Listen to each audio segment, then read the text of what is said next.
Hello, this is Sam Benjamin, and you are watching the Nicotina Show, the best show in the universe.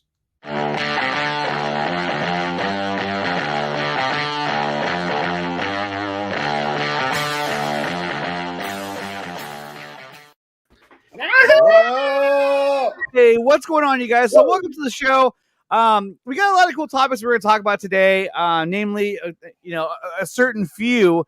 But we are going to spend a lot of time on a certain movie as well, because I haven't had a chance to talk to both Neil and Anthony about a movie that Neil has been waiting forever to come out.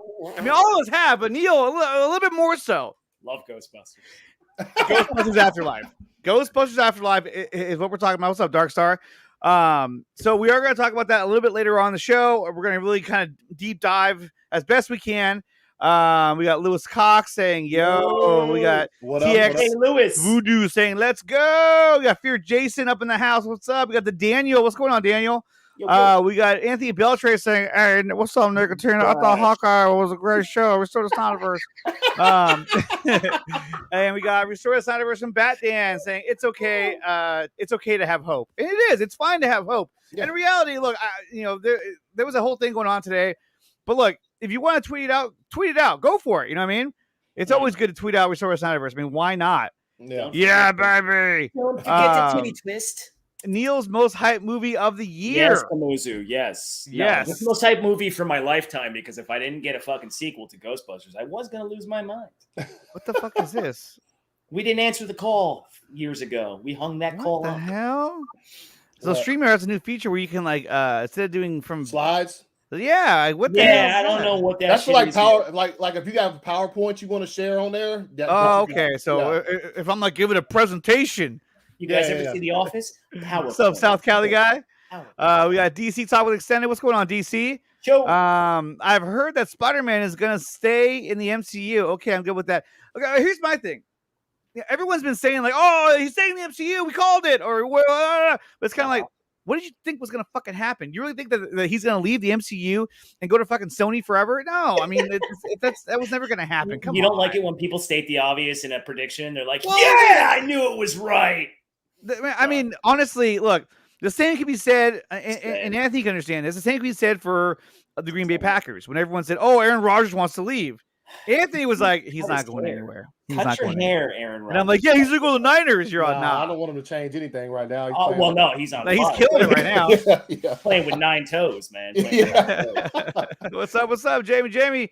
But you know what I'm saying, though, Anthony? It's like everyone was saying, oh, he's going to leave. Anthony the whole time was like, dude, he's not going anywhere. Yeah, he's not. That's what we call a man that pays attention to the narrative that's there and looks the narrative that is there. He looks through the trees and he goes, "Okay, there it is." No, he says as long as Tom Holland leaves it. Yeah, no, I think they probably struck a deal. They knew where the money was at. I mean, they're not as dumb as a certain fucking certain film company that we all like to clown on on a daily basis. They struck the deal. Yeah, yeah, seriously. Take a look at that and go. You saw the post-credit scene in Venom, like you know what I mean? So they were like, yo, let's just keep him in both universes. Fuck it, let's go. Well, I mean, it's the smartest thing to do. If you take him out of the MCU, he's gonna. It'd be a disservice to him. You know, like, oh crap, really? Can we say that Sony is hitting some home runs right now? Yeah. I mean, they just signed a deal with Reitman and someone else that they're for more Ghostbusters, yeah, they're overseeing everying. So that means for more Ghostbusters. That means, well, come on, man, my Spangler Proton Pack's coming in a year, so let's go. All those things are unlocking, man. I mean, for my whole life, I've been wishing for one of those. So I'm like, oh, shit. No, I mean, it's going to be amazing, and you know, it's crazy because, like, you know, so Thanksgiving came around, right? And I was like, I was all pumped for it, you know, like, you know, I ate a lot of food. I got real fat. I felt like Jabba the Hutt. And then in the midst of all of this, you know, Thanksgiving and everyone getting together, having a good time, and whatnot, all of a sudden, Zack did something that took the entire internet by storm. Yeah. Smart and man. So, and it wasn't really much of anything. So let's go ahead and take a look at that. Because here on the show, as you know, what the hell is it? I wasn't even ready for it. God damn it, Andre. It's breaking news. Okay, so here is the post, and this is the new desktop version. So, Ooh. and there, see, it zooms in, and then boom. What do you see in the back? At first, I'm looking at this, and I'm like, "That's a beautiful looking turkey. I want to eat it. I like the stuffing, pooping out the back. That's it looks great, I'm like, man." And then if you go further back, let me see, can I reach this stupid thing? You see the dog. I don't know why it's so overexposed right now. There's another dog. There's two dogs? Yeah. Oh, yeah, there's one right there. Right there. Dog. See, this thing was Zach's post. Every time you see it, you learn something different. You see a pool? Let's circle everything. Can we figure out what that is he's drinking? What kind of beer is that? What kind of beer is that? Stella. It looks like it's Zach's beer because that looks like a Stella. But the Stella label is white, though. Oh wait, but there's a blue. Ooh, yeah. I don't know. No, that might I be would have said Stella as well. That might be like a Peroni, I think it's called. Like a St. Pauli girl? No, I'm just kidding. Fucking fire ass pool in the background. I know, fire ass pool. Look how clean it looks. Look at that sink. My sink was a disaster after I cooked, and theirs is like spotless. All right, so besides the stainless steel, we see a book in the background where we see a book in the background. And so I'm watching this shit. And I'm like, oh, look at that beautiful turkey. Look, there's Deborah Snyder. You hear them talking about like, oh, yeah, it's not bubbling yet. I don't know what they're talking about. Well, and as it zooms in, right there, we finally see right here. Obviously, this is the graphic novel, Final Crisis. Yep, the omnibus. That is, and on top of that now, extremely priced right now. Extremely priced. When he put this out there, you could find that thing on Amazon for like $125. Now it's like $200. Like, and you can't find it anywhere, pretty much. That turkey looks good. All right, meow. So the fact that what's up, Lindelli? What up? The fact that he did that, we call him the honey dicking master. The guy knows how to promote.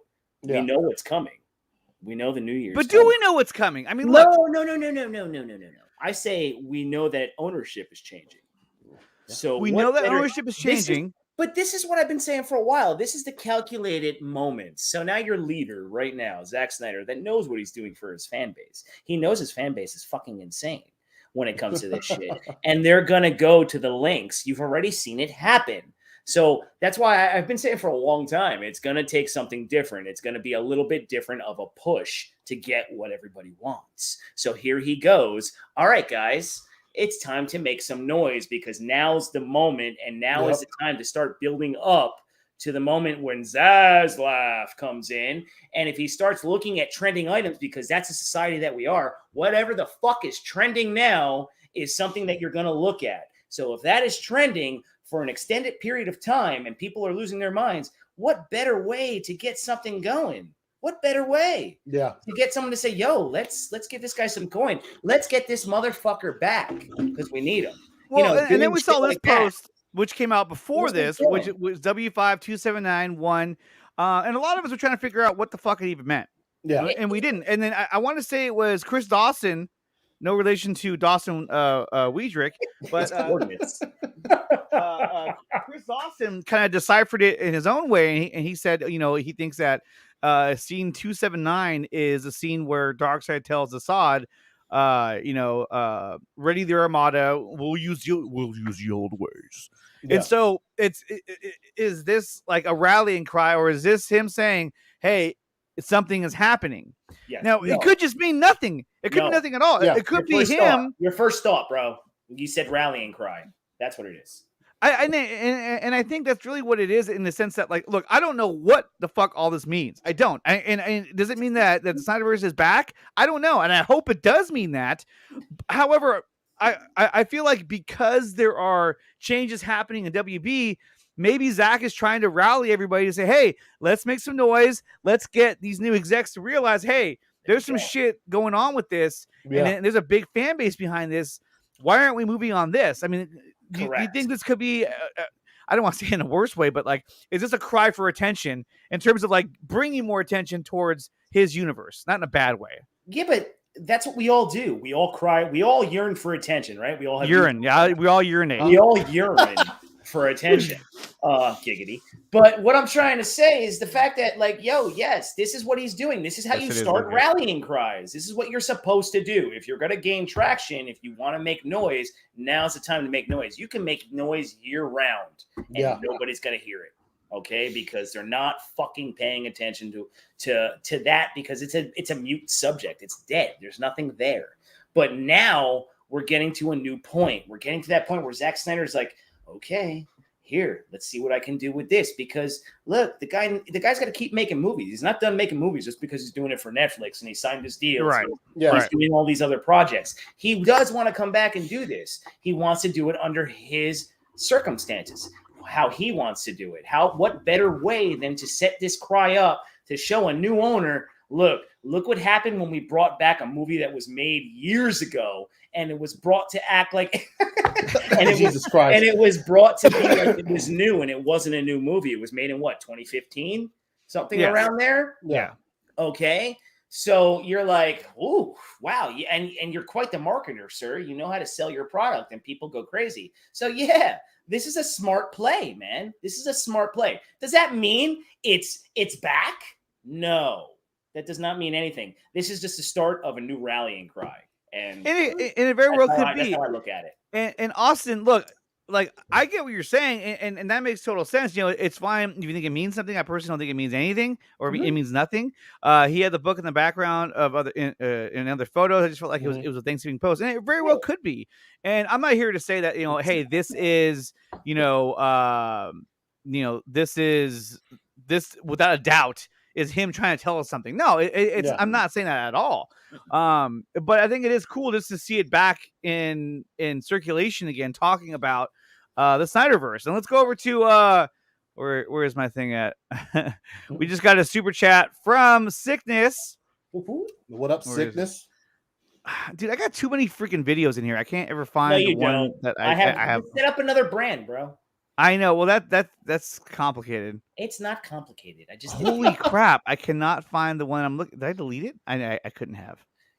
Oh, that's always towards the top too. Okay, so we got Sickness with the $4.99 super chat. What's going on, Sickness?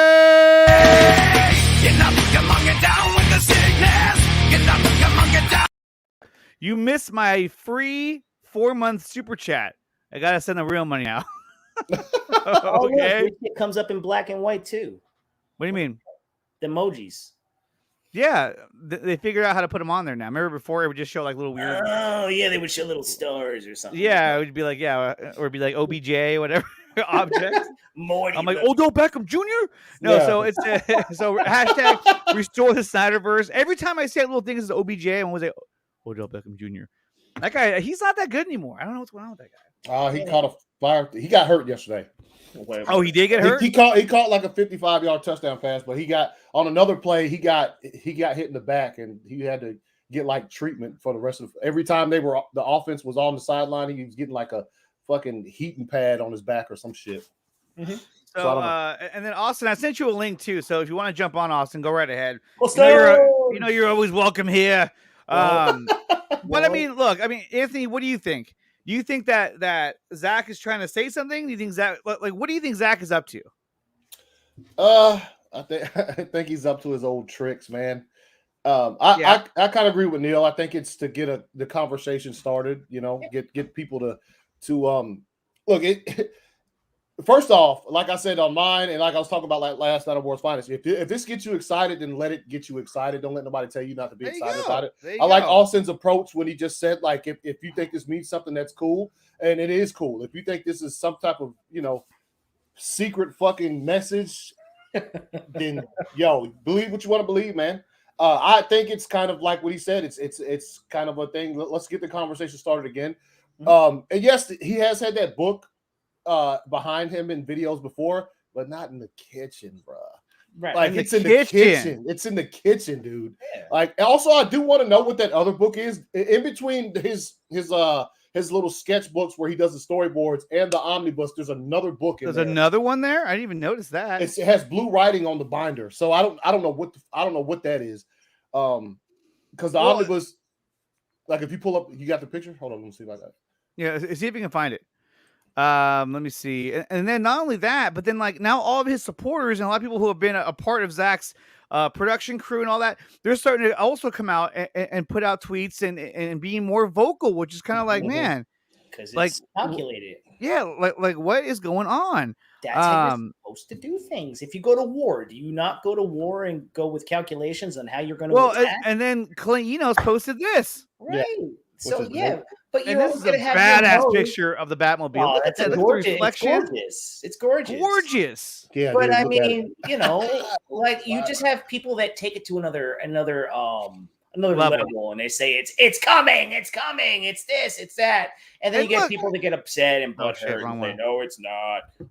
But And then You this see, is Anthony. so, let me do this. Oh, you're right. I thought that was just the cover of it, like his See, shoulder. right there's no.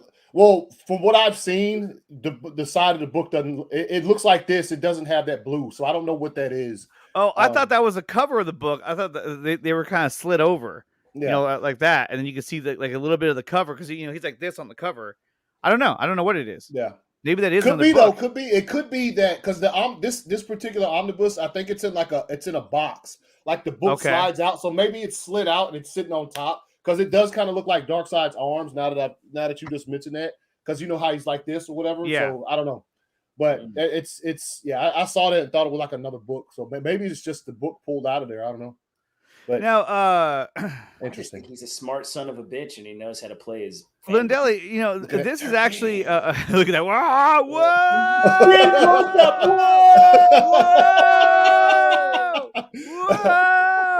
Whoa! So Lindelli's got a good point here. He says, just you wait. I'm pretty sure Ray Fisher will tweet too. Now, if Ray Fisher tweets something out, that's going to be pretty exciting, I think. Yeah. I know I'm going to get excited. Now, but like I said, it doesn't mean that this is like something is going to happen. But I think that this definitely is a way of bringing more hype and attention to the work that he's done. So, I mean, once again, you know, Zack is a marketing genius. So, you know, he's doing something that, you know, is generating hype. Now, you know, there are people out there that are going to shit on it and that are going to, you know, take, you know, people who are who want it to be true. They're going to use that to their advantage and get attention from it and, you know, do what they want with it. And that's going to happen really with anything. Yeah. And you know, there's been a big talk about, oh, you know, the Snyder Cut fandom is so, you know, is toxic AF. You know what I mean? Toxic as fuck. The thing is, if you go into any fandom, you're gonna meet a lot of toxic ass people, especially on fucking YouTube. I mean, not YouTube, especially on fucking Twitter. Yeah. It's off the hook toxic. That is the most. Have you even dabbed into the Star Wars fandom? There are people out there that you don't even want to fuck with. Because they would just like make your life a living hell. Say though, you're toxic. It's a toxic fan base. I'm sorry. We live in a world of cults, do we not? Everybody is a fan for this or a fan for that. Right. Your side sucks. My side's great.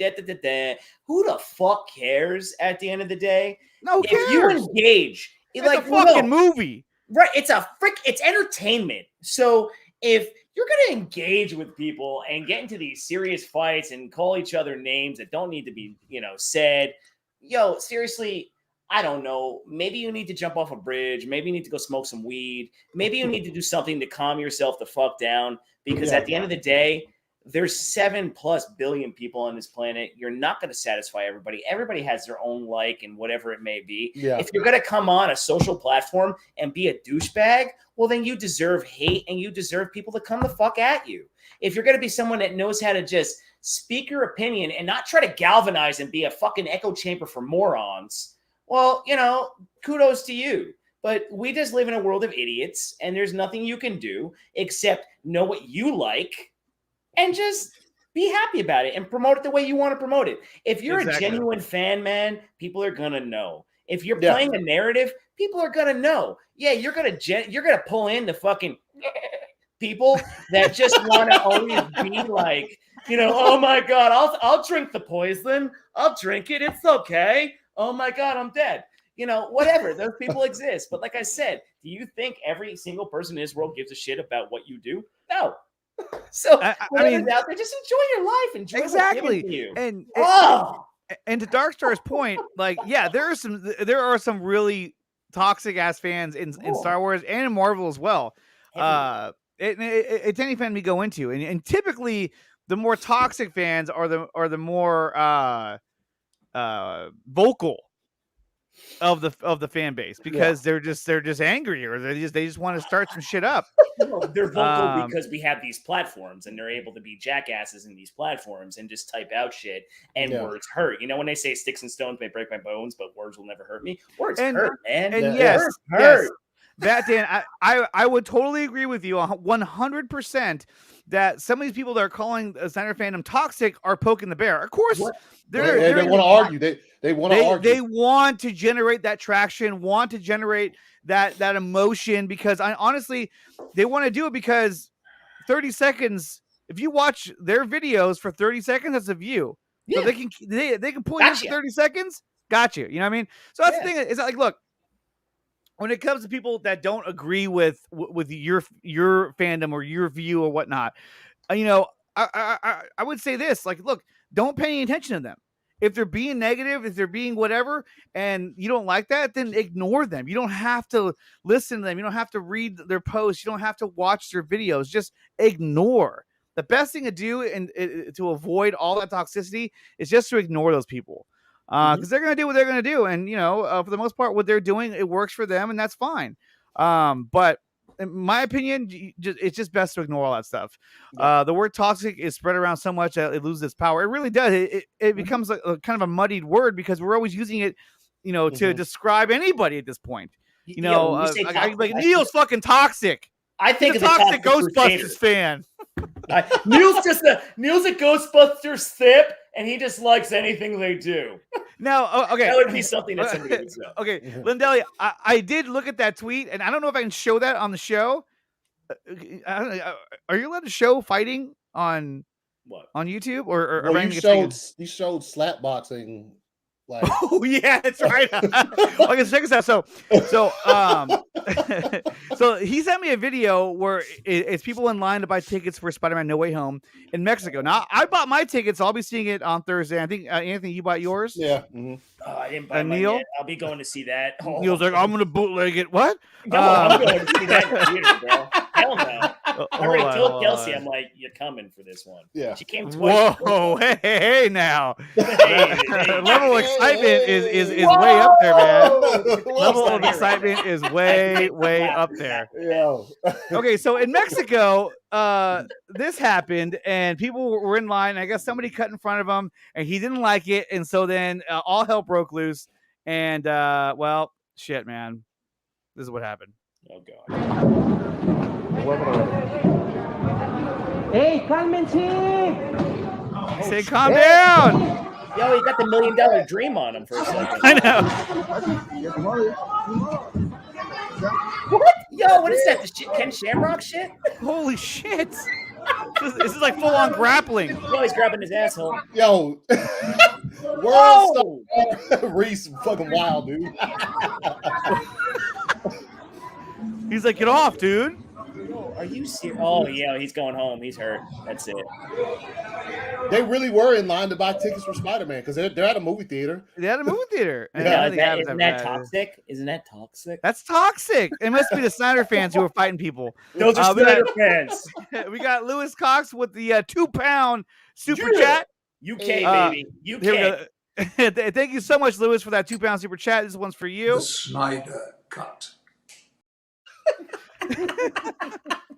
So indeed, Neil, you're specking I'm truth. Specking the truth. Specking the truth. Indeed, he is, and that's why I love having Neil on here. He always speaks the truth. Love y'all. Yeah. Oh, stands for love. Yeah. Bulicina is toxic. Nicotine. See, keep that up. Yo, what is up with that shit? Look, are the emojis black and white on your end? Yeah, I don't remember that always happening. See, so the other night on my show, I was doing the show, and it kept popping up black and white. My wife was watching in the other room. She said, "It's not black and white on my." See, it's not. It's not on. I'm not watching. in the chat. No, like so. Chat, what it is in the chat, it's colored. Right. The reason why you're seeing it like that is because through StreamYard, that's how it looks. But through YouTube, it's fully colored and everything else. Well, but it didn't used to be like that though. Look, I don't know what's going on. It's black or white.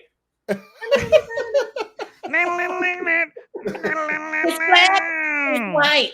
It's so weird. You're coming for this one.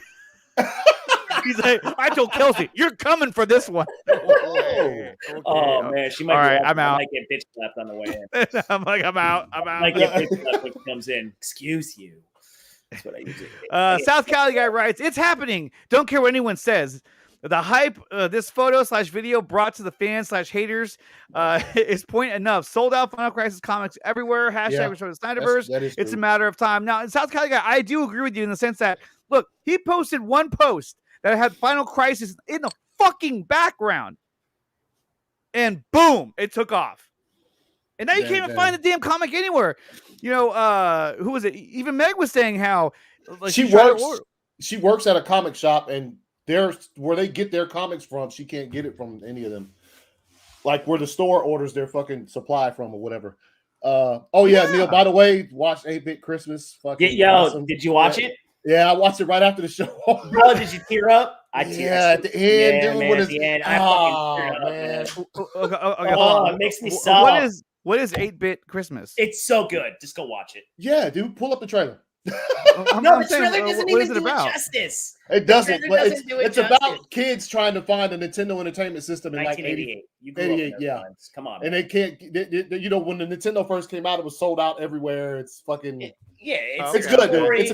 It's a new Christmas classic, man. Yes, I agree. Okay. It's definitely worth watching and just sitting there and just enjoying it. Yeah, I watch it every year with Christmas World Vacation. Star! Oh yeah. Go ahead. You say you watch it every year? No, that's a movie that I'm gonna add to the Christmas playlist. Yeah. You know, like with Christmas Vacation or fucking Home Alone or just it's gonna go right to that mix, man. It's good shit. It's good. Axel Droger writes, I want a copy of ZSJL. Yeah, he did actually. I think it was on your stream, right? Yeah, he won. Yeah, he did. He did. Right on, Axel. So, I want to say yours were digital copies, right? Or was it physical? He's gonna. It's because he had several copies, both 4K and Blu-ray, so he's just gonna mail them. Yeah. So, I'm getting a few as well. Yeah. Let me see. Let me see how many I'm gonna get because I mean, for the most part, I can start giving them away now. Gavin, that's terrible. What is the top 5 Christmas movies? Ooh, that's tough, sir. Ooh, that's a tough one. Die Hard. Oh no, yeah. Kelsey and I are making a list. 25 Days of Christmas. We're gonna just watch different shit all the time. So that's that's a good one. That's a good one. Let's see. We got Austin and Sickness fighting. You got I'll be back again, y'all. What's up, Gavin? Cooley's in here as well. He says, "Can you believe the Niners?" That's terrible, Gavin. Are no? You mean are now in the playoff picture? Of course they are. Jesus Christ, Packers. Got that dub though. You know what? I was actually rooting for the Packers because I wanted them to beat the Rams because they're in the that's a division rival for you. Yeah, so that's. Home Alone is another good one for the holidays. Mm-hmm. What's the one? National Lampoon's Holiday or Christmas Vacation. That's a great one. Lewis Cox says, "Hey Neil, I pre-ordered the DVD of Ghostbusters Afterlife and ordered the 2 original Ghostbusters movies. Yes, Lewis. I have seen Ghostbusters Afterlife. It was dope, dude. I love it so much. Okay, so you know what? He was on the stream when I was doing it. He was going back and forth, and he didn't watch it. And I was like, "Shit, you're staying for Elf. Good, you. Elf is a good one. I like Elf. We a can lot. go on forever. You could say Iron Man 3. I don't. I mean, but it does take place during Christmas. Yeah, but so does like Gremlins. There's a lot of shit that takes place during Gremlins Christmas. Is, yeah, it doesn't mean the Santa Claus. There we go. Yeah, I got my. that's good. I got my candy cane mug right here that I'm sipping out of. Fuck you, Willie. Jim Carrey's The Grinch. Oh yeah, we watched that the other night. That's good shit. Yeah, I do like The Grinch. I don't know why it gets some hate. It was so popular when it came out. Then after a while, people started hating on it. I don't know why it gets hate. I don't know. It just gives a more extensive story. If you, I remember the first time I saw it, I was like, "Damn, did I just open that fucking book right now?" That shit it's pretty close. This is clutch right here. Batman Arkham Origins. Yeah, takes place during Christmas. And Batman Returns. Remember? Yep. No. Hey, fuck the Polar Express. It's kind of weird. It's Yeah. weird. The animation. The animation. Weird. I don't know about the animation on that. Yo, Kinda Louis like- Cox. yeah. Yes. Okay. That's the yo. When I got my 4K player and shit, my TV, like out of the older movies, the 80s movies that I bought in 4K, Predator, trash. It looks like trash in 4K. Like it doesn't look any better. It's just no. It looks like you're watching Die on a Hard, shitty though? TV. Die Hard looks fucking. Does it really? Dude, yes. You know what? I think I have Die Hard. I know for a fact I have Die Hard with a Vengeance because I love that movie too. Yeah, no, that in 4K, the original Die Hard looks fucking amazing. Go watch season 5 of Bob's Burgers. They do a musical to it. It's really funny. Oh yeah, they do. Okay, so we're going to move on to our next topic, which is basically, and this is a topic that I've been waiting for Neil to come on the show. He was able to come on last week because of Thanksgiving. The turkey took over the week. And so, and for every turkey, I think the song in their head, I mean, look, I don't know how many turkeys got slaughtered, but for them, it was like... as the farmer walks over, like, no! Gotta go! So let's talk about a movie that came out. When did this come out? Was it last weekend? Came out a week, like a little over a week ago. A little over a week ago, and that is the highly anticipated Ghostbusters Afterlife. Now, this movie came out. I got a chance to see it. All three of us got a chance to see it, and I absolutely fell in love with this movie. They did a lot of things right and a lot of things well. Mm-hmm.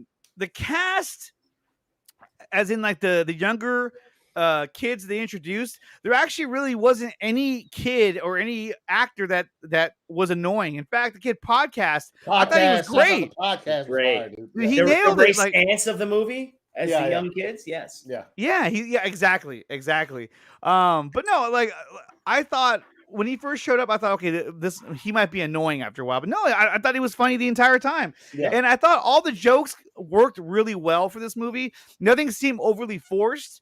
The main girl, what was her name? Phoebe. Yeah, I know you knew the name. Like Phoebe, she had like that's like kind of like serious, sarcastic sense of humor. But it worked. Just like Egon. Dude, Just like Egon. He was Egon Spangler girl version from the family. If there was that, oh my god, that girl nailed that shit. Spot on. And and her jokes I thought were great. Everything. You know why you could never trust an Adam? Because they make up everything. I was like, oh. And then she's just like, but it was good though. Okay, before we go any further, let me put this out there. Where is it? Since we were talking about Ghostbusters, this is a spoilers discussion of Ghostbusters, okay? Spoilers. Well, yeah. Well, what happened to you? You froze up, and then it was like, oh, yeah, all right. We just went 1980s. Anyway, is my fucking shit plugged in? Yeah, it is. Okay, so yeah, this is going to be a spoiler discussion of Ghostbusters Afterlife. So I advise you not to tune out. Just hit the mute button or lower the volume, or to look at your phone. Seen it by now. You're not a Ghostbusters fan. Okay, I gotta go to avoid spoiler. Okay, just walk away from the computer, but leave it running so we get the view. And guys, if you haven't done so yet, smash the like button and hit the subscribe with the bell notification button, and consider being a member. Big shout out to the members of the channel. Let me see where it's at. Where are they? Here they are. The members of the channel. God damn it, Dan. God, get out of here. So if you want to become a member, click on the link down below, and then there are some things that I share with you guys on the members only chat. And I still am working on doing the members live stream, which will be on Saturday nights. But I've been so busy with the holidays that I've just been pretty freaking busy, which kind of sucks. And also, big shout out to the Patreons of the channel as well. If you want to become a Patreon or a member, click on the links down below, and you can support the channel all on your own. Okay, so whoops, I go away. Yo, okay, what's up? Reese, wow, talking about destroy the computer to avoid spoilers. Don't destroy your computer. All right. Yeah. Pour coffee on it. Oh! Yeah. Sony is messing with large Wi-Fi. Yeah, I know. I'm actually not on Wi-Fi. I'm hardwired, but and there's nobody home either, so I don't know what's dragging me down. Hey, my name is there. Yeah, it is. Thank you, Axel Droga. Neil Buster. There we go. Okay, so let's start off from the beginning. Okay, so Remember, this is going to be a spoiler, so you know what? I'll do I this got the too. glasses on. If everybody knows me, a regular bastard, when the glasses are on, spoilers are gone. Yes. So Okay, so let's spoilers are on. All I have is dude spoiler review. Just edit it real quick, man. Yeah, let me edit real quick. yeah, do your spoilers. banner. What the fuck? It's not that hard. Hey, stop telling me how to do my job. You don't tell me how to do my job. I tell you how to do yours. I don't tell you how to do yours. Shut up, pencil neck. First movie. Where's this all coming from? The sky? Okay, so it starts off on the farm in Oklahoma, or was it Alabama? Well, actually, Oklahoma. it starts off with the old music. Thank you. Okay, so let's start with that, actually. The fact that they used the music from the first Ghostbusters movie, clutch. Absolutely clutch. As soon as I started hearing it, I was like, thank Did God. you not get Thank excited once you heard Yes. And I'm like, you motherfuckers, you're gonna use because they originally said, because I really paid attention to this. I did a lot of live streams on this movie leading up. They didn't do an original score for this movie. They just rehashed what originally was used in the first movie. And then they added a couple new songs here and there. But if you noticed, it was just all the old music and riffs from Ghostbusters 84. Yeah. Yeah. Which was, I mean, right there, you win right there, because a score and music is everything in a movie or a show or whatever, because it just adds, stakes, amplification. It just adds to the scenery, all that kind of stuff. So, when it comes to that. Yeah, no, it was great. I loved hearing the old music. Anthony, what did you think about hearing that old music from the Ghostbusters movies? Yeah, it's Ghostbusters fan. That's not a secret. That's I don't know what else. It was fire, dude. It was great to hear. Like, you hear that, and I was like, okay, so now I am, in my fucking however old I was when I watched it the first time. I was like, yo, what? Well, yeah. You know what, guys? You know what it does? All right. What? We got Answer the Call back in, what was that, 2016? Mm-hmm. And they bastardized the characters. That was the major issue with that movie. You just didn't do the right thing. As soon as you get this, already you know what's going on. And then if you notice in the opening credit, like when it does that, and it says Ghostbusters, you don't see the ghost pop up between. Yes. And then you see Afterlife. And then all of a sudden you go to a very quick fucking action scene where you're like, what the fuck is going on? You see streams, and then all of a sudden you see doof. And then you go, all of a sudden you see a certain somebody that they did a fantastic job with. Yep. Driving that truck. And I remember seeing that preview. I go, is that fucking Egon? Are we going to go a full Egon story with this movie? I'm like, oh my God. And if you're playing into the title Afterlife, you kind of go in many places. You're like, God, I hope they don't kill off the 3 remaining Ghostbusters. Yeah. Yes, that was definitely something. And I thought about that going into it. Oh my God, are they going to do Egon's ghost? Please don't make him talk or do certain things throughout the movie that you don't need. Yeah. And because I won't skip around too much, but like the start of the movie, like we're saying, got it going right away. No different than the first one. Exactly. I would definitely say so. Real quick, I don't mean to deviate from the topic, but I did put a poll in the chat. It says, is the Snyderverse coming back? Out of 29 votes, 76% said yes, 24 said no. So we're gonna end that poll right now, and we're gonna do a new poll. Susan lets me do it. And the question, okay, hold on, it's thinking right now. You have to wait a minute before you do another poll. There we go. Right, I'll get another. I spelled that wrong. Did you like Ghostbusters Afterlife? Did you like the Ghostbusters? Okay, so it is officially in the chat. There we go. Okay, so but yeah, like the whole action sequence where you see which you later find out it's Egon driving through the cornfield. It crashes the car, and then when it doesn't work out, you're like, oh, he was trying to set some kind of a trap. Yeah, and it failed on him. He was like, oh shit. And at that point, he knew he was fucked. So he took the necessary steps. Exactly, and it's like he knew what was going to happen. Yeah, you understand what like?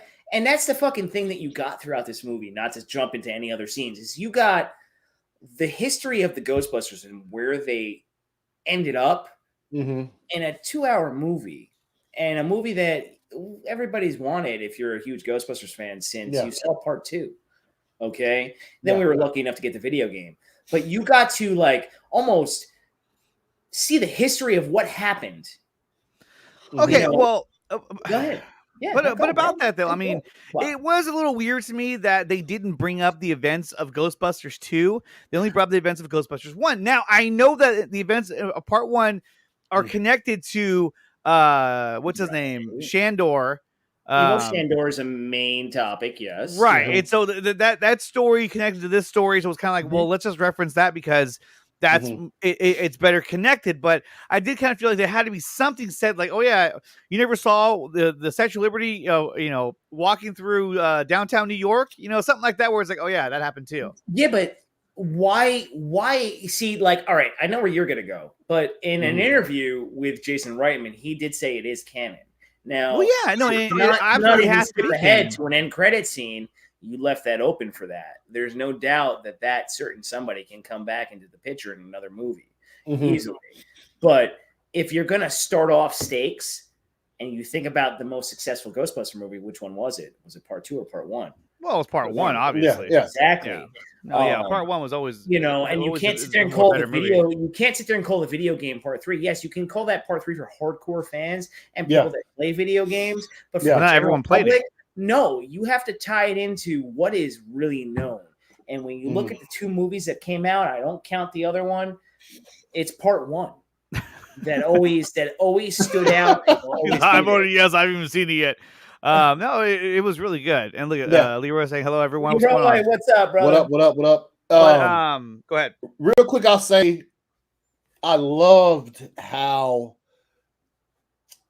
though those things happened in the other ones, the way they brought it into this movie was fire, dude. Yeah, like Paul Rudd was just like, wait a minute, you don't remember? And I was just like, and it wasn't stupid. You know what I mean? It wasn't silly. It was like, this shit legit happened, but as a whole, people just moved on from it because, you know what I mean? And it wasn't Yeah, go, bro. No, keep going. And it wasn't like they could have easily fucked that up.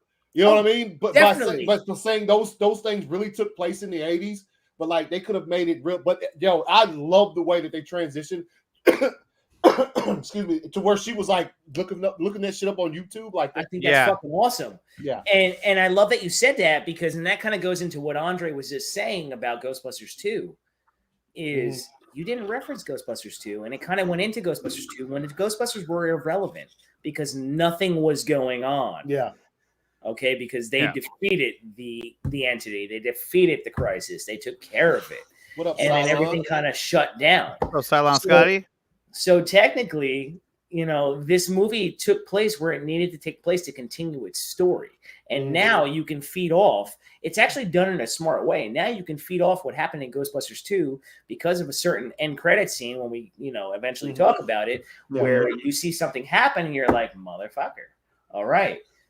So here we go.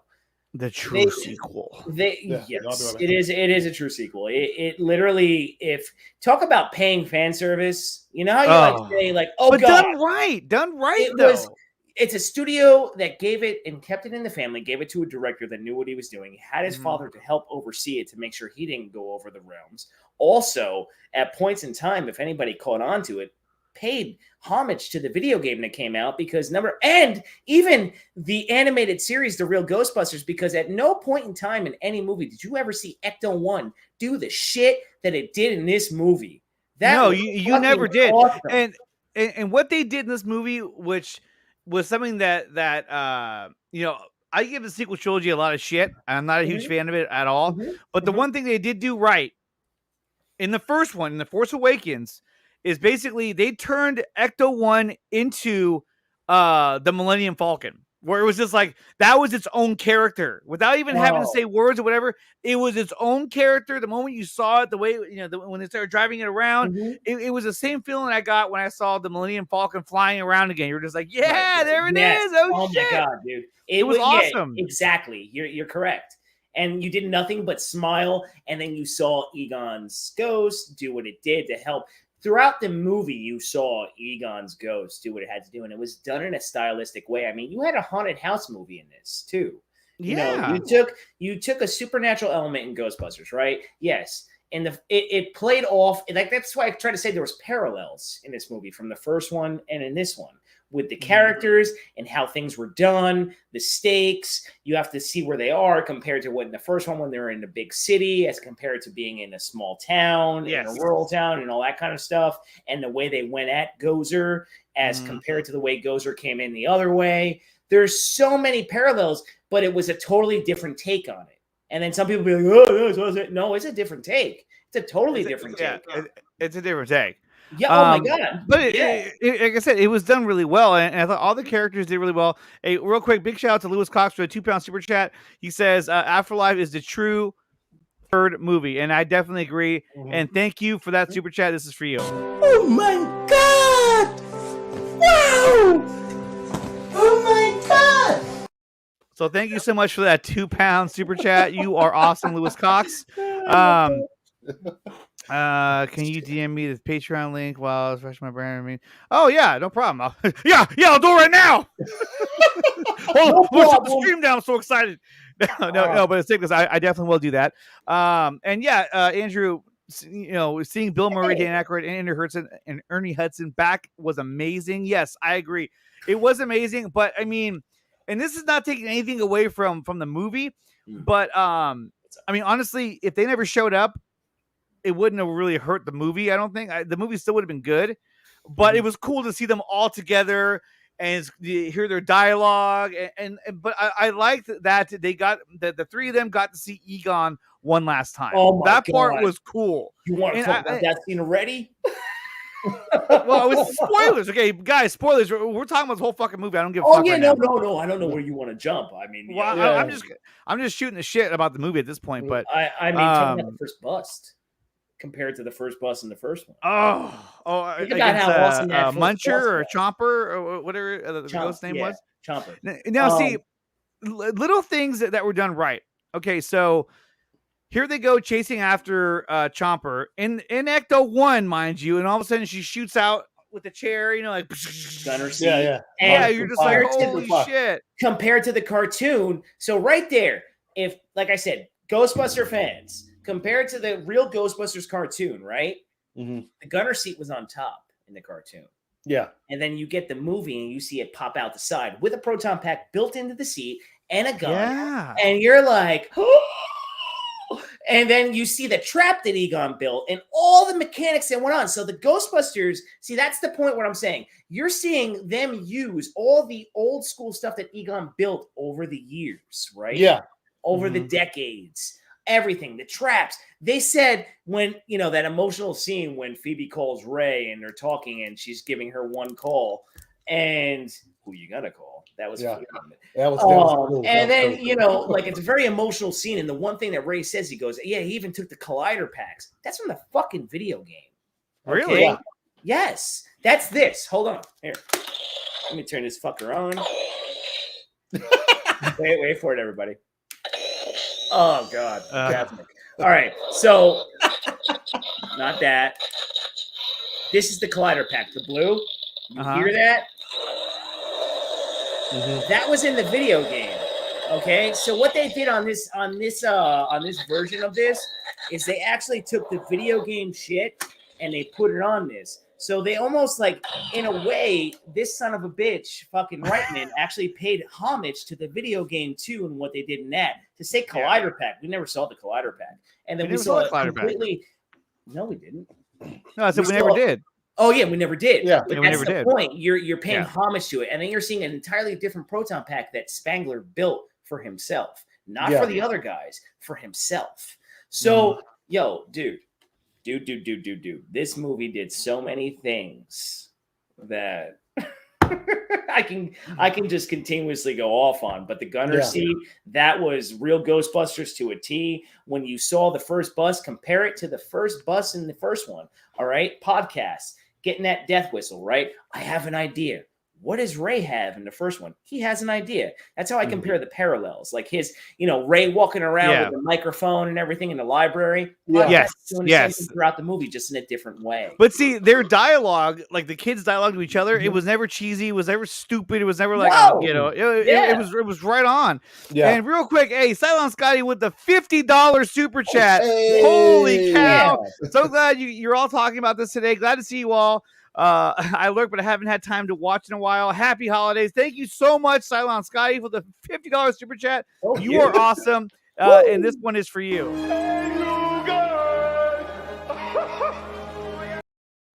and because you get this one too. Oh my God! Wow! Oh my God! And you get this one too. Yeah, I'm glad you called. Ryan is being a little bitch again. And Ryan, who couldn't be here today, he's on assignment. He also liked Ghostbusters Afterlife a lot. Yeah. So he was a huge fan of it. No, it was really good. I mean, there really wasn't a point in the movie where I was like, what are we doing? It's slowing down. This is getting stupid. The pacing was good. The story was good. The character interactions were good. It never got cheesy. It never got over the top stupid.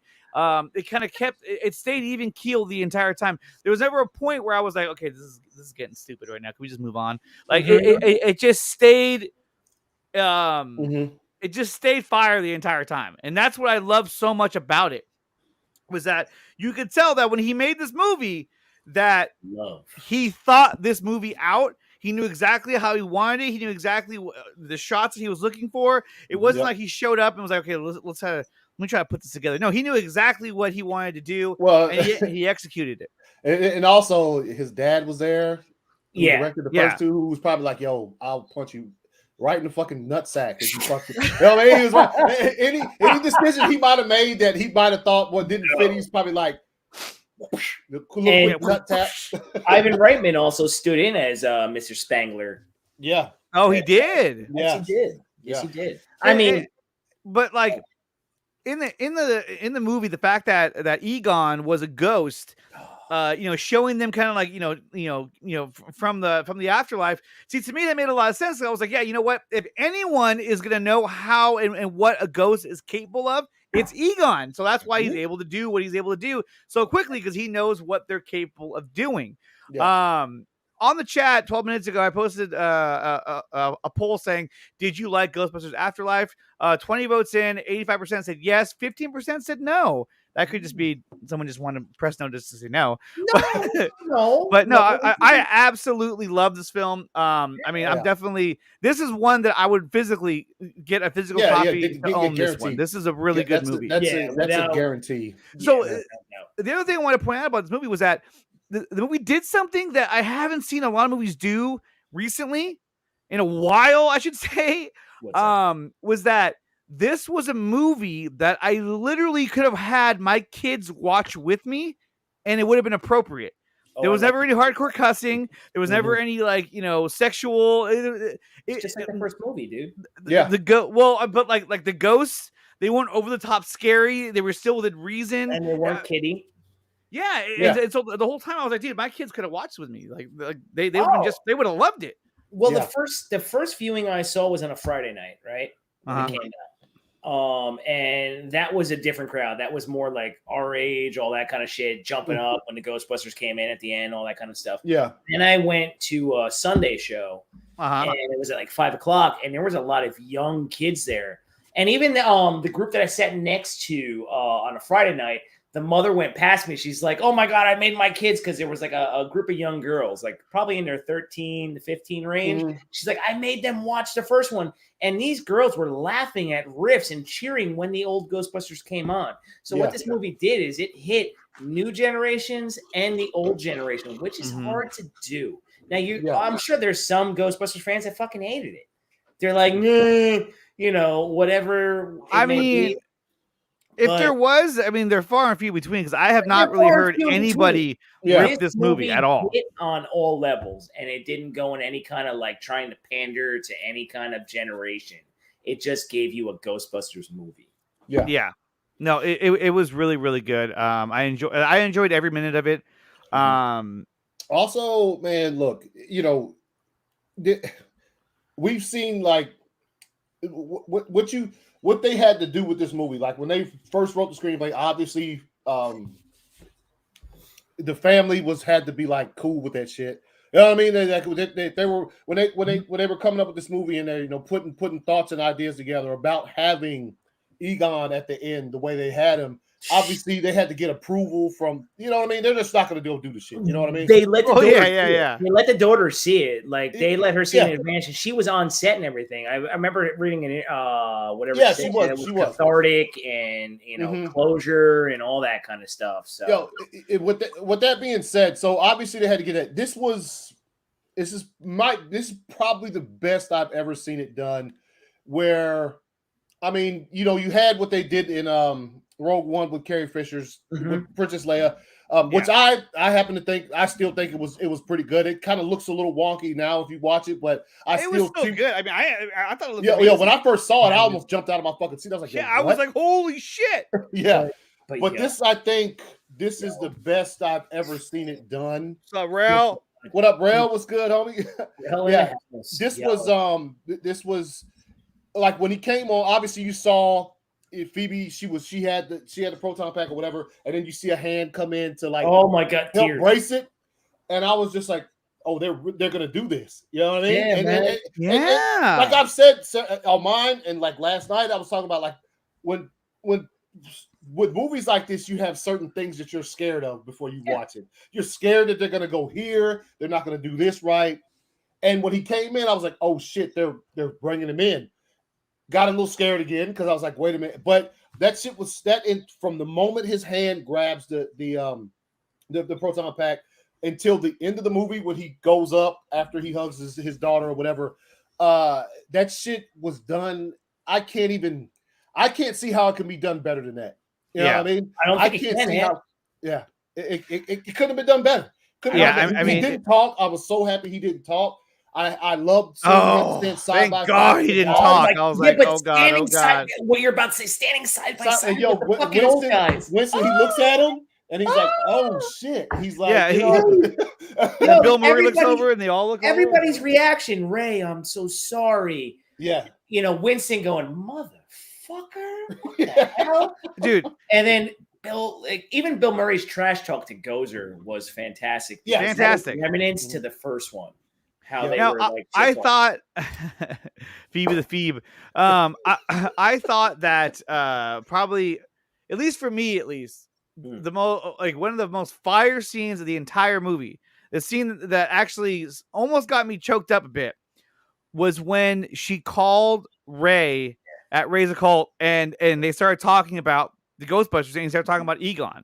Mm-hmm. That was tough. It just was it was so genuine and it was so it felt like they were talking. I mean, he was talking about a real person. And it kind of gave you perspective on where he was coming from and what kind of went wrong with them. And it was such a good conversation that like it just got me more hyped for the movie while I was watching it. Yeah. And I was like, dude, like at that point I was like, dude, they better show up. And if they do, like I can't wait for them to show up. Exactly. And the fact that you bring that up, because I'm a loon with Ghostbusters, you compare that to the first one, right? And then one thing that Ray says in that conversation is he when Egon kind of was going off the rails a little bit about Revelations and how the world was going to end, he didn't care about people's small ghost problems. And that was one thing that the Ghostbusters tried to set it themselves off. And that kind of was the same thing in the first one, because in the first one, that is something that Egon and Ray always did. They answered every call for any kind of ghost. And then at one point, Egon in that storyline says, we don't care about your ghost problem. There's something else coming. Yeah, there's bigger problems we kind of split. So that's kind of where the rift between him and Ray happened. And that was something that he says in that conversation. So it's like, every word that was spoken in that, and even the reactions of Phoebe, like, I thought you guys were all friends. And it's going back and forth. And then like when she has to hang up and he hangs up the call, and after she's like, well, I'm his granddaughter. And he's like, and then the call hangs up and you're like, motherfucker. And it was like that was all he needed to hear to know, like, and you saw it in his face. Like, like we gotta go. We gotta go. Like, it was just like, we gotta get down there. Rotten hell. My grandfather's dead.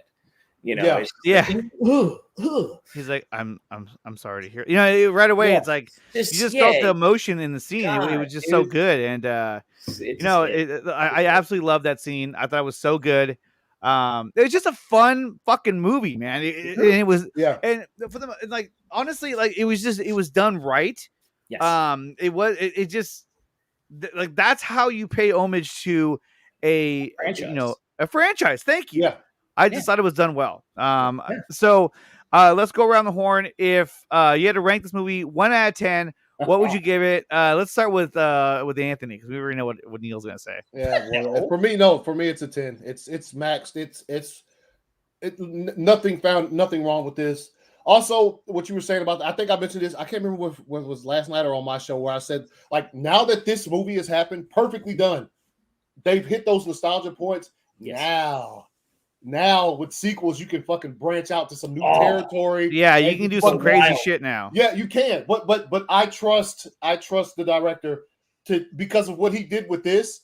I have full trust in him going forward to a sequel where if he decides to do what I just said, let's. I mean, obviously we'll have that in the back of minds. Obviously, Winston might show up because of the post-credit scene. He might be there. Yes. But if they're going to go out and try to do something like, I'm not gonna say totally different because they're not gonna do that. But like if they're gonna branch out and like try to, give these kids their own shit, I trust the director to do that now because what he did with this source material. So I can't find. There's nothing wrong with this movie. I can't find anything. I mean, really, like they didn't have to drop any hints that it was going to continue. No. Like they could have ended it right here with this movie, and to me, it would have made a lot of sense. Like, yeah, that's where the story ends. Yeah. Awesome. Yeah. But okay, Neil, real quick, what do you give it?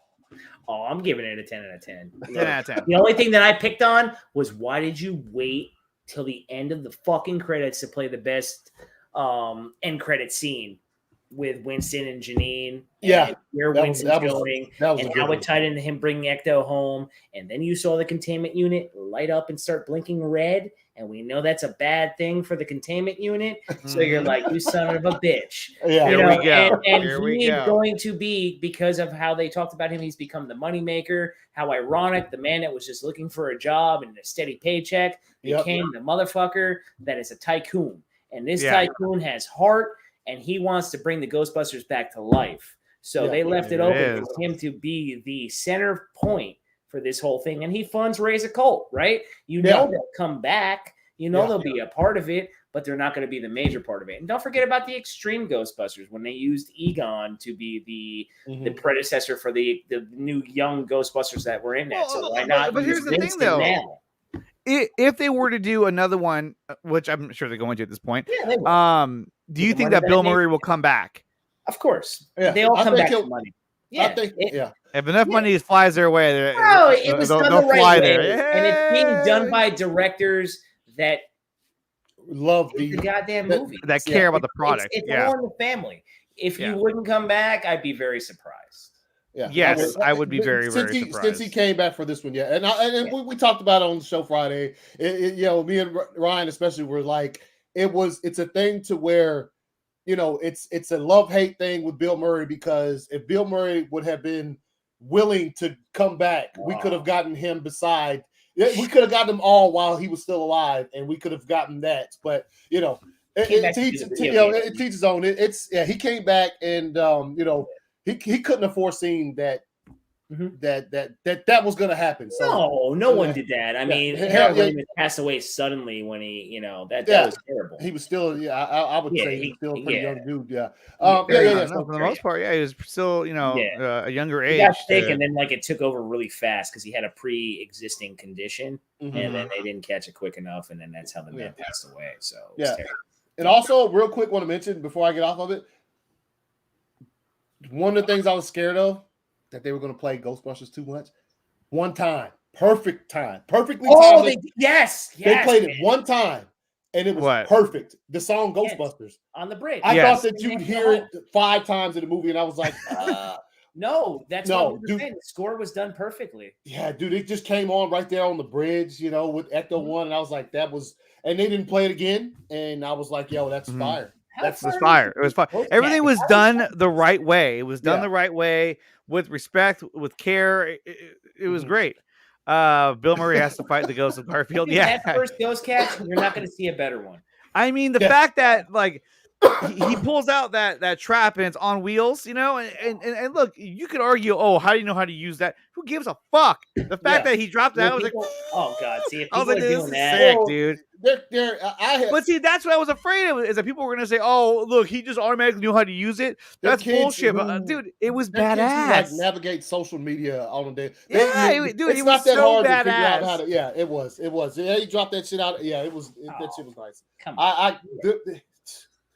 And also seeing Ecto 1 like used in that manner, fucking cutting corners and like never saw it like that. Oh, yeah, never saw it. And she's just blasting the building. Like, oh my god, it was just no different than the first one when they were in the hotel, fucking everything. Right, and then the fucking town up. Right, but then the restaurant called Spinner is now called Sinner when they drive by later on. And oh the yeah, I was like, oh, there it is. Yes. I was like, son of a bitch, that's so good.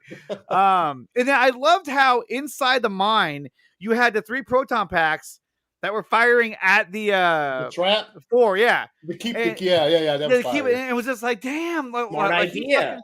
He put that shit together, and then what did he do? He captured one of the Sential Terror Dog. Yeah, he captured one of them to lure him, you know, to the house so he can use the big trap and get him, and then it fucking failed on him. They're like, God damn it. Yeah, that part was also smart ideas. Yeah, him holding that shit up on the porch, that shit was fire.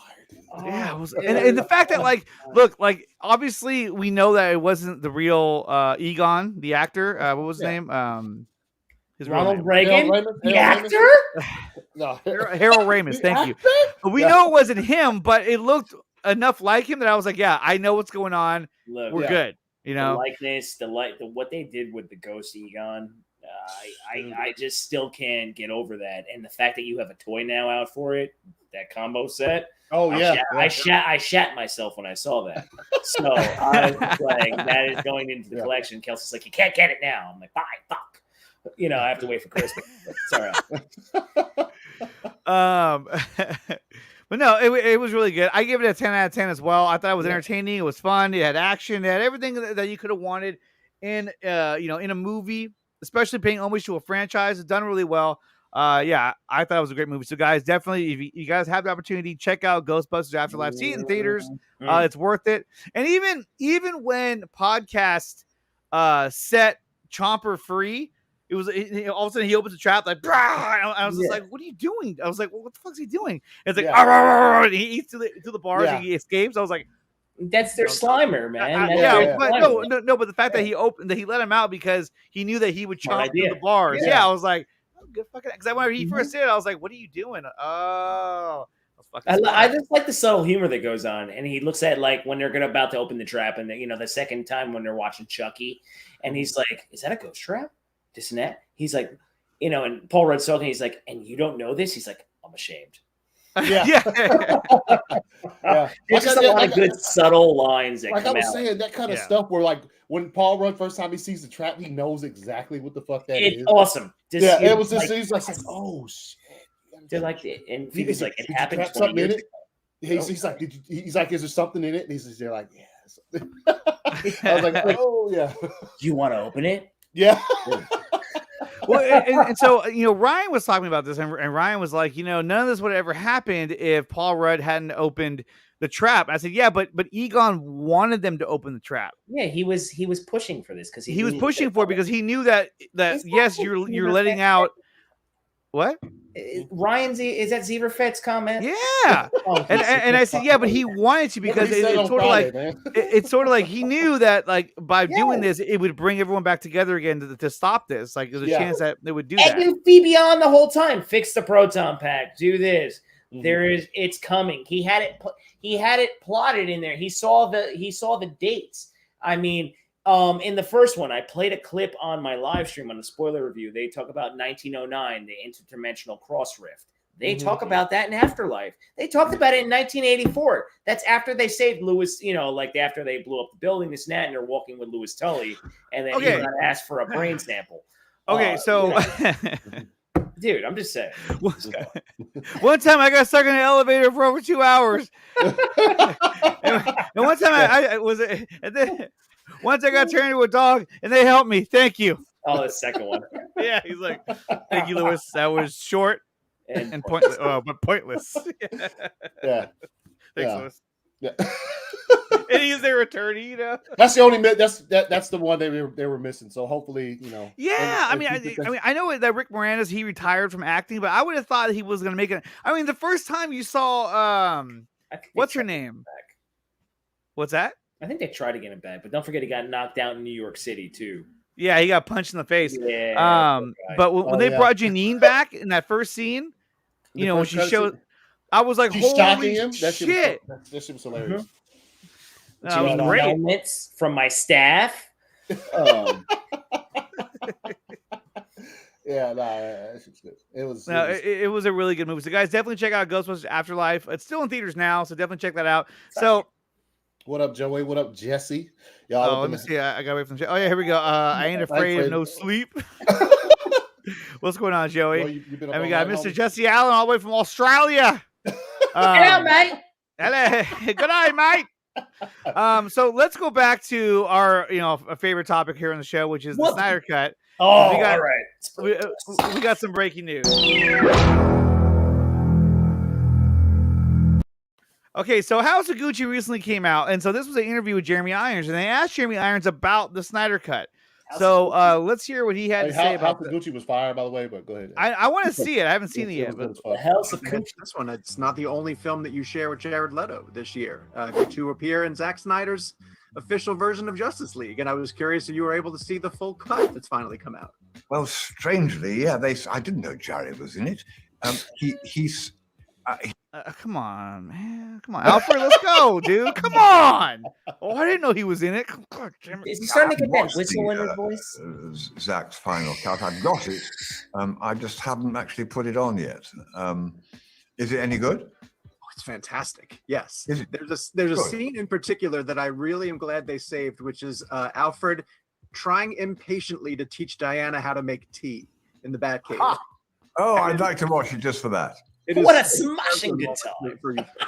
Do you think he remembered the scene, or is he just saying like, "Oh, that must have been fun"? I think he's just really old and senile, and he probably doesn't remember doing this. The movie was shot like how long ago?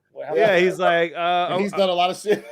Yeah, no, that's hilarious, man. That's hilarious. Like, so I mean, look, that was very cordial what he said, but then came this today. Now we saw all the crazy tweets, the Zack Snyder tweets, and everyone losing their shit and fighting each other. But then came this tweet, which for the people who haven't, you know what? I'm not even gonna say anything. Let's just check out the tweet because again, this came out today, so this is also breaking news.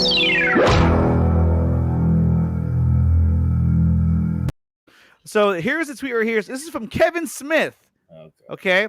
Kevin Smith writes, "Dear Zack Snyder, please include the line Aquaman's got mad sharks in any potential Final Crisis flick. It yearns to be the rallying cry of the Snyderverse. If Darkseid exclaimed it, that would especially rock. Many thanks, sir." And this is the video he's talking about. Aquaman can too beat Wonder Woman. No, she's a goddess. He's a guppy. Man, we always do this. Superman can too beat Batman. Until Batman wants us the kryptonite. Green Lantern can too beat the Flash. The Flash is faster than your mom. What? It's time to prove you wrong once and for all.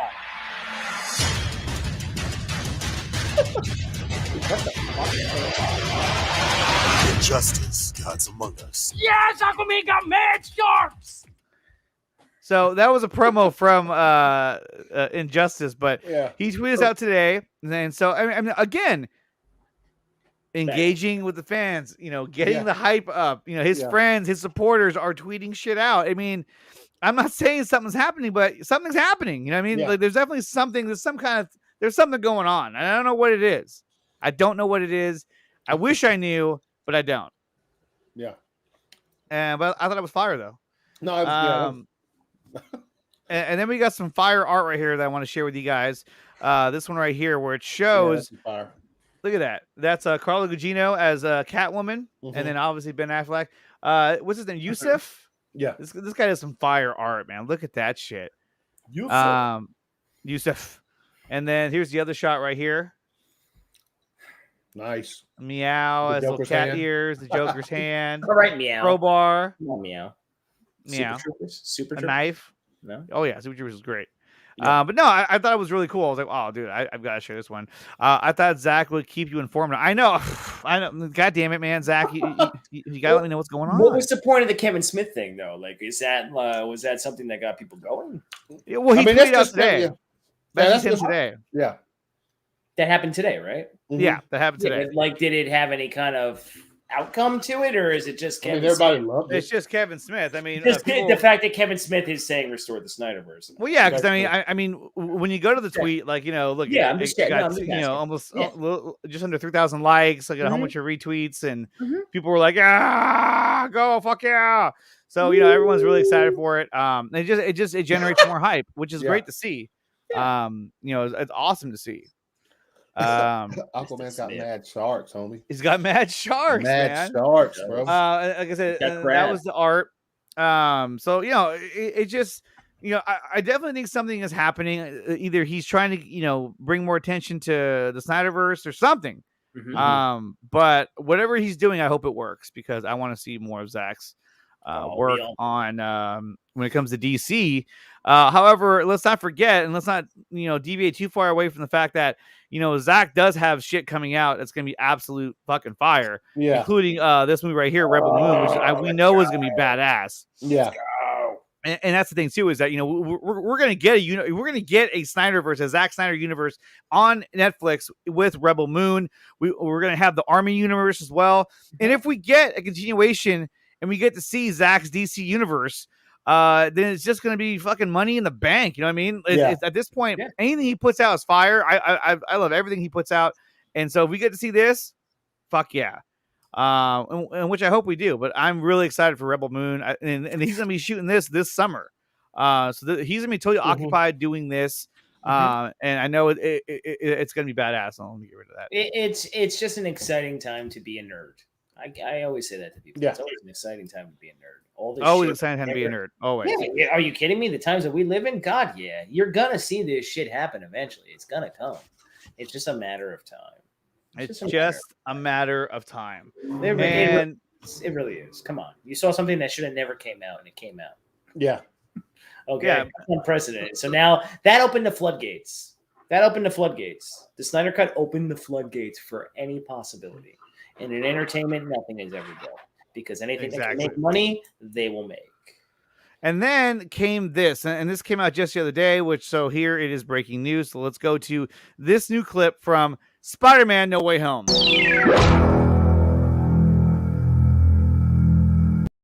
And this is a new little clip that features Electro, which he looks actually pretty badass. Let's take a look. Look at this place. And all the possibilities. Hello, Peter. Do I know you? It's December. They're a danger to our universe. Spider-Man's greatest enemies are unleashed in IMAX. Bro, this all fixes. Spider-Man No Way Home. Experience it in IMAX coming soon. Okay, so what I love about this is that he was experience up to 26% more picture, and I feel like that is being put out there. I don't want to sound too much like a homer, but like honestly, I think this is being emphasized so much because of one thing: the Snyder Cut. Because I mean, he fully pushed that 4:3 aspect ratio back into existence. I mean, for the longest time, 4:3 was gone. Everything was 16:9 or as wide as you can get it. Yeah, as wide as you can get it. And then when he introduced that, now all of a sudden, what's Marvel doing? Everything's coming out in 4:3. Everything's coming out in IMAX to get more picture. Because hey, they realized too, like, hey, that's a fucking fire idea. Let's do that as well. Let's give them something that they didn't see before. It just goes into the fact that we like to call him a trendsetter, and he always trend-sets. It's just that's kind of what it is, man. This was cool too. Look how this confirms that they're putting the shield on the Statue of Liberty, which is really that's whoa, holy shit. Yeah. Oh, yeah, they are. Yeah. I like how it looks unfinished too. Yeah, they're still building it. Tickets get out of here. If you buy those tickets, goes fucking tickets for $25K. Punch yourself in the face 3,000 times. and he's talking about this right here. I actually I got one of them right here. So here is someone on eBay selling their tickets for $25,000. What's the date? Are they seeing it like tomorrow? What still is it worth paying $25,000? Is this even fucking real? Yeah. I know Brandon Davis tweeted this out, and that's when everyone started talking about this. But this is absolutely ridiculous. If somebody was dumb enough to buy this, I mean, there are people that are dumb enough to buy that. I punch you 3,000. Yeah, I love you 3,000. No, I don't care if the movie didn't come out until June of next year and you get to see it tomorrow. I would not pay $25,000. No. So this is a good point too. So in a Hawkeye episode 2, Clint did say that Stark sold the Avengers Tower a few years ago. Who are the new owners of it? We don't know. No. But they did move everything out of Stark Tower, so I don't think they would leave shit behind like arc reactors and Iron Man suits. But who knows? Who knows how that's gonna? Electro and them are using that shit. That they're using all of that shit they told it out of there. That's badass. But no, I mean, can you imagine $25,000 is like, get the fuck out of here. That's so stupid. That's so fucking stupid.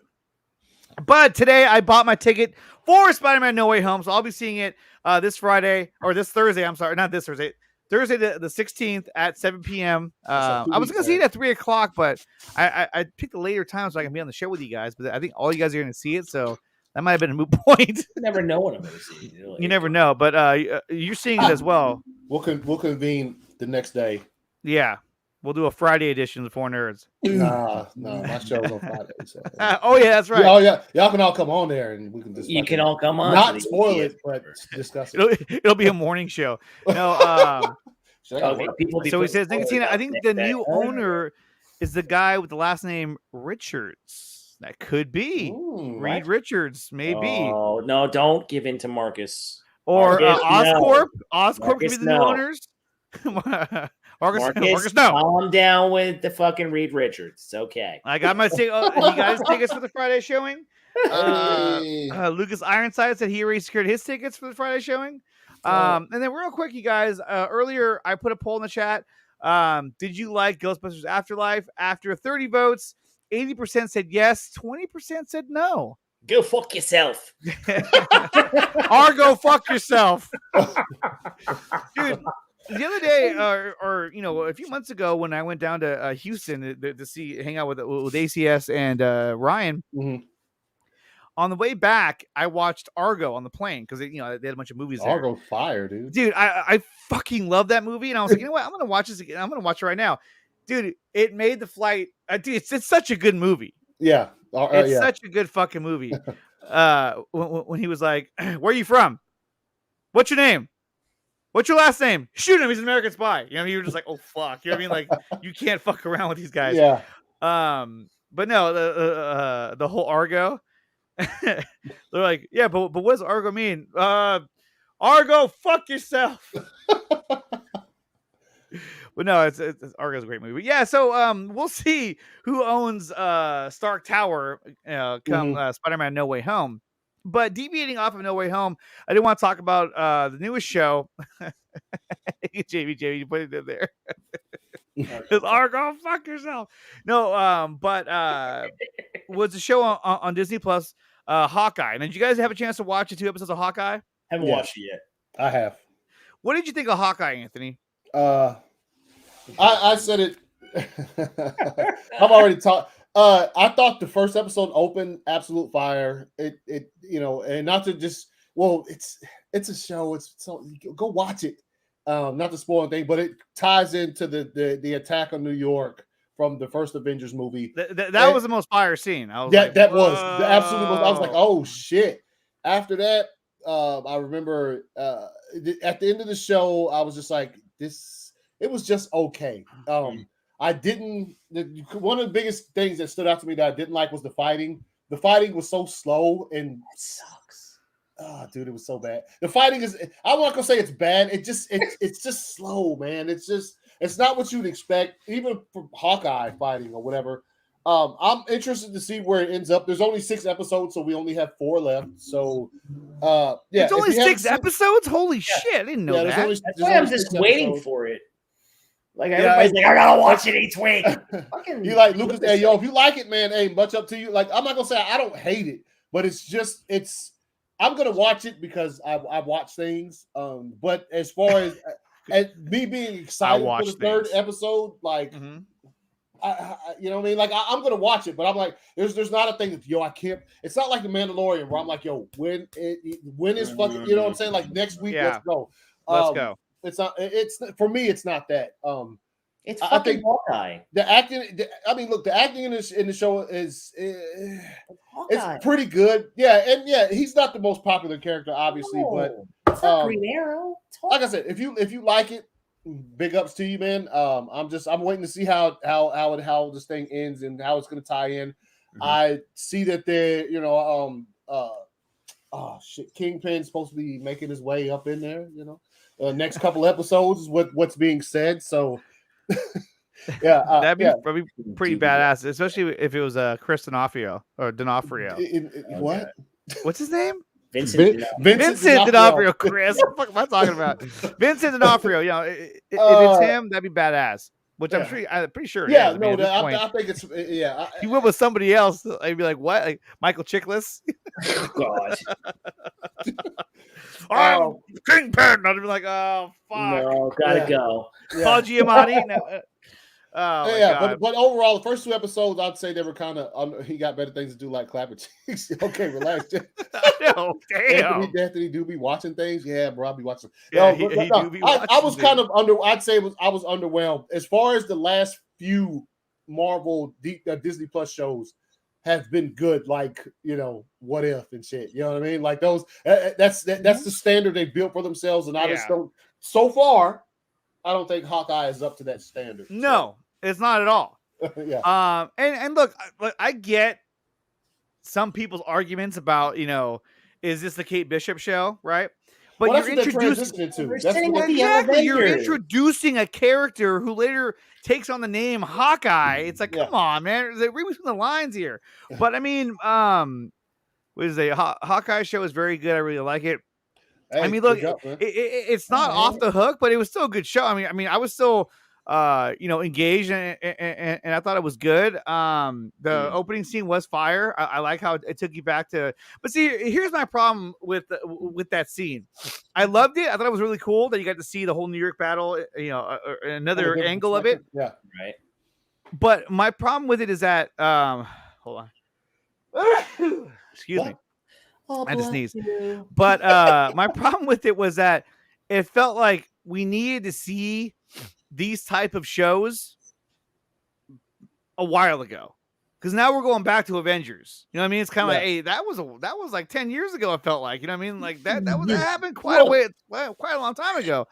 So I mean, I wish we could have seen, like, for instance, in WandaVision, when we got to see what is it? The blip, when everyone came back, like that was fucking badass. When all of a sudden people were just showing out of nowhere, like, why? That was just like whole this mass chaos. I was like, oh, this is maybe badass. that's why they waited to put this show out. I mean, come on, they could have went with the Ronin aspect. They could have took place and been like, let's experience him as Ronin when he's just eating people, killing everybody, going fucking crazy. So, not to just Andre Riggs polls. I'm pretty sure, because in the poll I put down, I said, did you like Hawkeye? And out of 14 votes, 57% said yes, 43 said no. So I mean, it's sort of, people are still kind of on the fence. I liked it. Fucking episodes in. I mean, it probably doesn't pick up its leg until. I mean, look, what was it? Winter Soldier, Captain America, Winter Soldier, like that whole thing, Winter Soldier shit that came out with Bucky, Falcon, the Winter Soldier, Winter Soldier. That was good, but not good at points. Hey, you know what? That one, it was not as good as they thought it was going to be. No. Hey, I liked it. I mean, I liked it, but like I thought it was going to be like way more off the hook. And I think the one thing that really turns me off when it comes to shows, like is I don't like shows that are extremely set based. Like Falcon and Winter Soldier, a lot of it seemed like they were on a set the entire time, and like it just seems fake. You know what I mean? Now when it came to WandaVision, that's a little different because it's supposed to be like a make-believe little town. So I was like, okay, you can get away with tied that. in. You know where the only thing that took me off of Falcon and the Winter Soldier was the villains. They were not cast well, I thought. I actually liked the U.S. agent. No, the U.S. No, he was fine. The girl. What was her I'm fucking talking name? about like the anarchist group and all that, and the super soldier serum, and like they didn't give you a ton of ties into how they adapted the super soldier serum. No, it was pretty how those weak. people got injected. They didn't get jacked up like Captain America. They stayed normal, but But never they had found some them. abilities. You just never found them threatening. But there was many awesome moments in that show. I did not like that. For me, it goes WandaVision, Loki, Falcon, Winter Soldier, and I haven't seen Hawkeye yet, so I don't know. Joey Moreno believes that Falcon and the Winter Soldier is the best of the Disney Marvel shows so far. There you go. It's different. I thought Loki was the best one, in my opinion. I thought Loki was fire. I thought WandaVision had nothing but straight entertainment and awesomeness going on. Yeah, dude, WandaVision got me all excited. Yeah. Okay, here we go. Neil, I'll let you take his next comment. From Marcus Cruz. He goes, nicotine. I'm nicotine up. But anyway, imagine if No Way Home, Tom Holland goes to Avengers Tower, and a guy says hello to see him, and we see John Krasinski with glasses. Oh, he left. What happened? And he literally he signed out. What? He's not even backstage. He's not even backstage. He's just like, boop. Anthony, where'd you go? Oh, he's like, Anthony froze. Oh, he probably froze. Yeah, I think he froze. Marcus. Oh, I always man. respond to you on Instagram, but dude, you need to calm down on the John. I mean, it could be. It could be. We don't know. We don't know if Jim Halpert's gonna make his appearance as Mr. Fantastic, but at no point in time are they introducing the Fantastic Four in No Way Home. It's not happening. We the don't fucking Fantastic know. Four don't come in my mind until they start talking about the X-Men in the MCU. And that's not so, till, phase. I don't think that's till the next phase, personally. I think they're setting up a lot of different stuff. I love Marcus, though, because he's so passionate about this, about lauding John Krasinski and Emily Blunt to be, that combo. And I'm just like, dude, calm down. It's eventually going to come. But I feel that the X-Men come before the Fantastic Four. I really do. I don't know. That's just my personal opinion. No Way Home's not going to introduce it. If anything, if they have any kind of reference to it, I feel that happens in Doctor Strange. Because this is going to Doctor Strange. I don't know. I'm just throwing shit out there. I don't know. A lot of everybody in here knows so many riffs from all the different comics, and they see certain little Easter eggs that happen, and they think that that's what will happen. And I'm always like, yo, guys, this is a cinematic universe, and they say based off. So they're going to go off what they've been building to this point. So I have no idea. But Marcus, you crack me up, dude.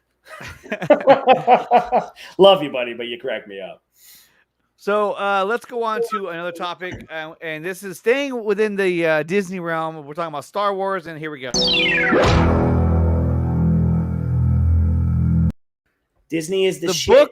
The book of Boba Fett will be 7 episodes. Now, that's good. It's good because that you're gonna have 7 action-packed episodes. You're not gonna have any filler episodes. This needs to be pedal to the metal. It's got to hit. I mean, is there a lot of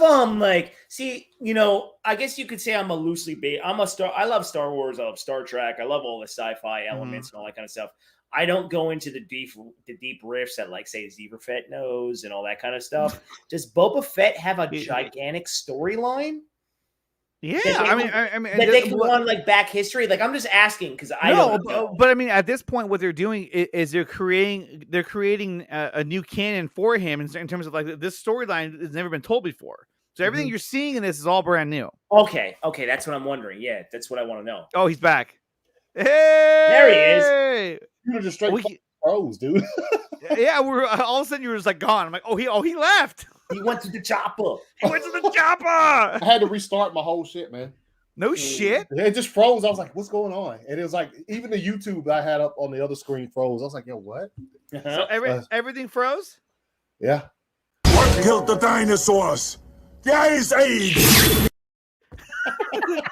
That was outside of Anthony's house. Like, oh shit. Yeah. So yeah, Book of Boba Fett will be 7 episodes long. I think this is a great move. I'm not, and I don't think anyone is at this point, but I'm not a big fan of long, drawn out seasons anymore. I think everything needs to be 7 to 10 episodes long. Well, because the thing is that like, it's one thing, you know, I just think in this day and age, with attention span so low, you have to basically make every episode count. If you have a 20 or 22 episode season, that's just too much. Like back in the day with like the X-Files or something, that shit used to be like 20 episodes a season. Like that shit was good.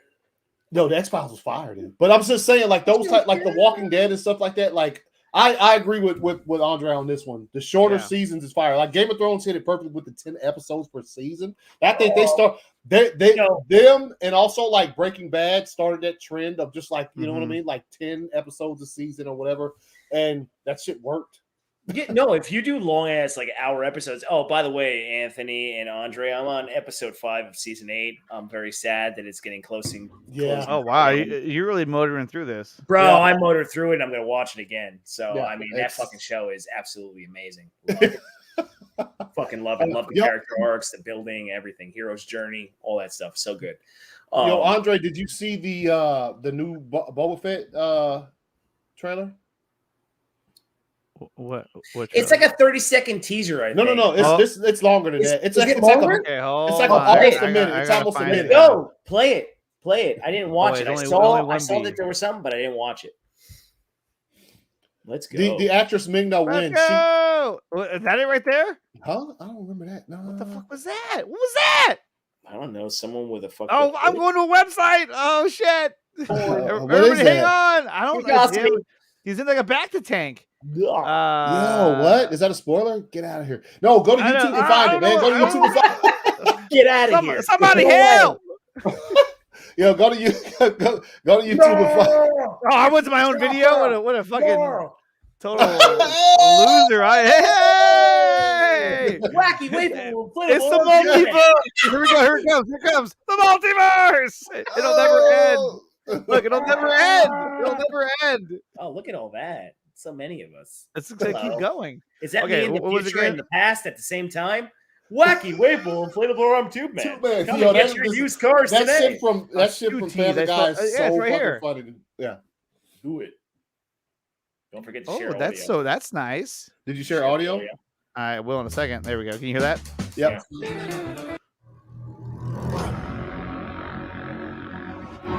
I am Boba Fett. Left for dead on the sands of Tatooine.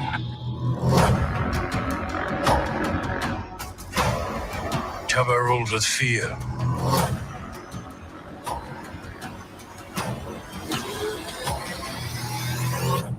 I intend to rule with respect. The Book of Boba Fett, streaming December 29th on Disney+.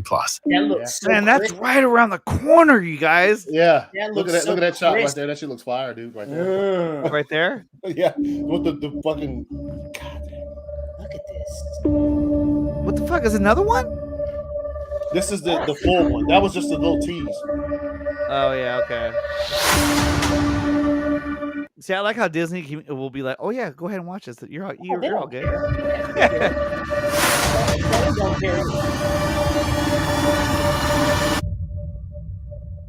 I am Boba Fett.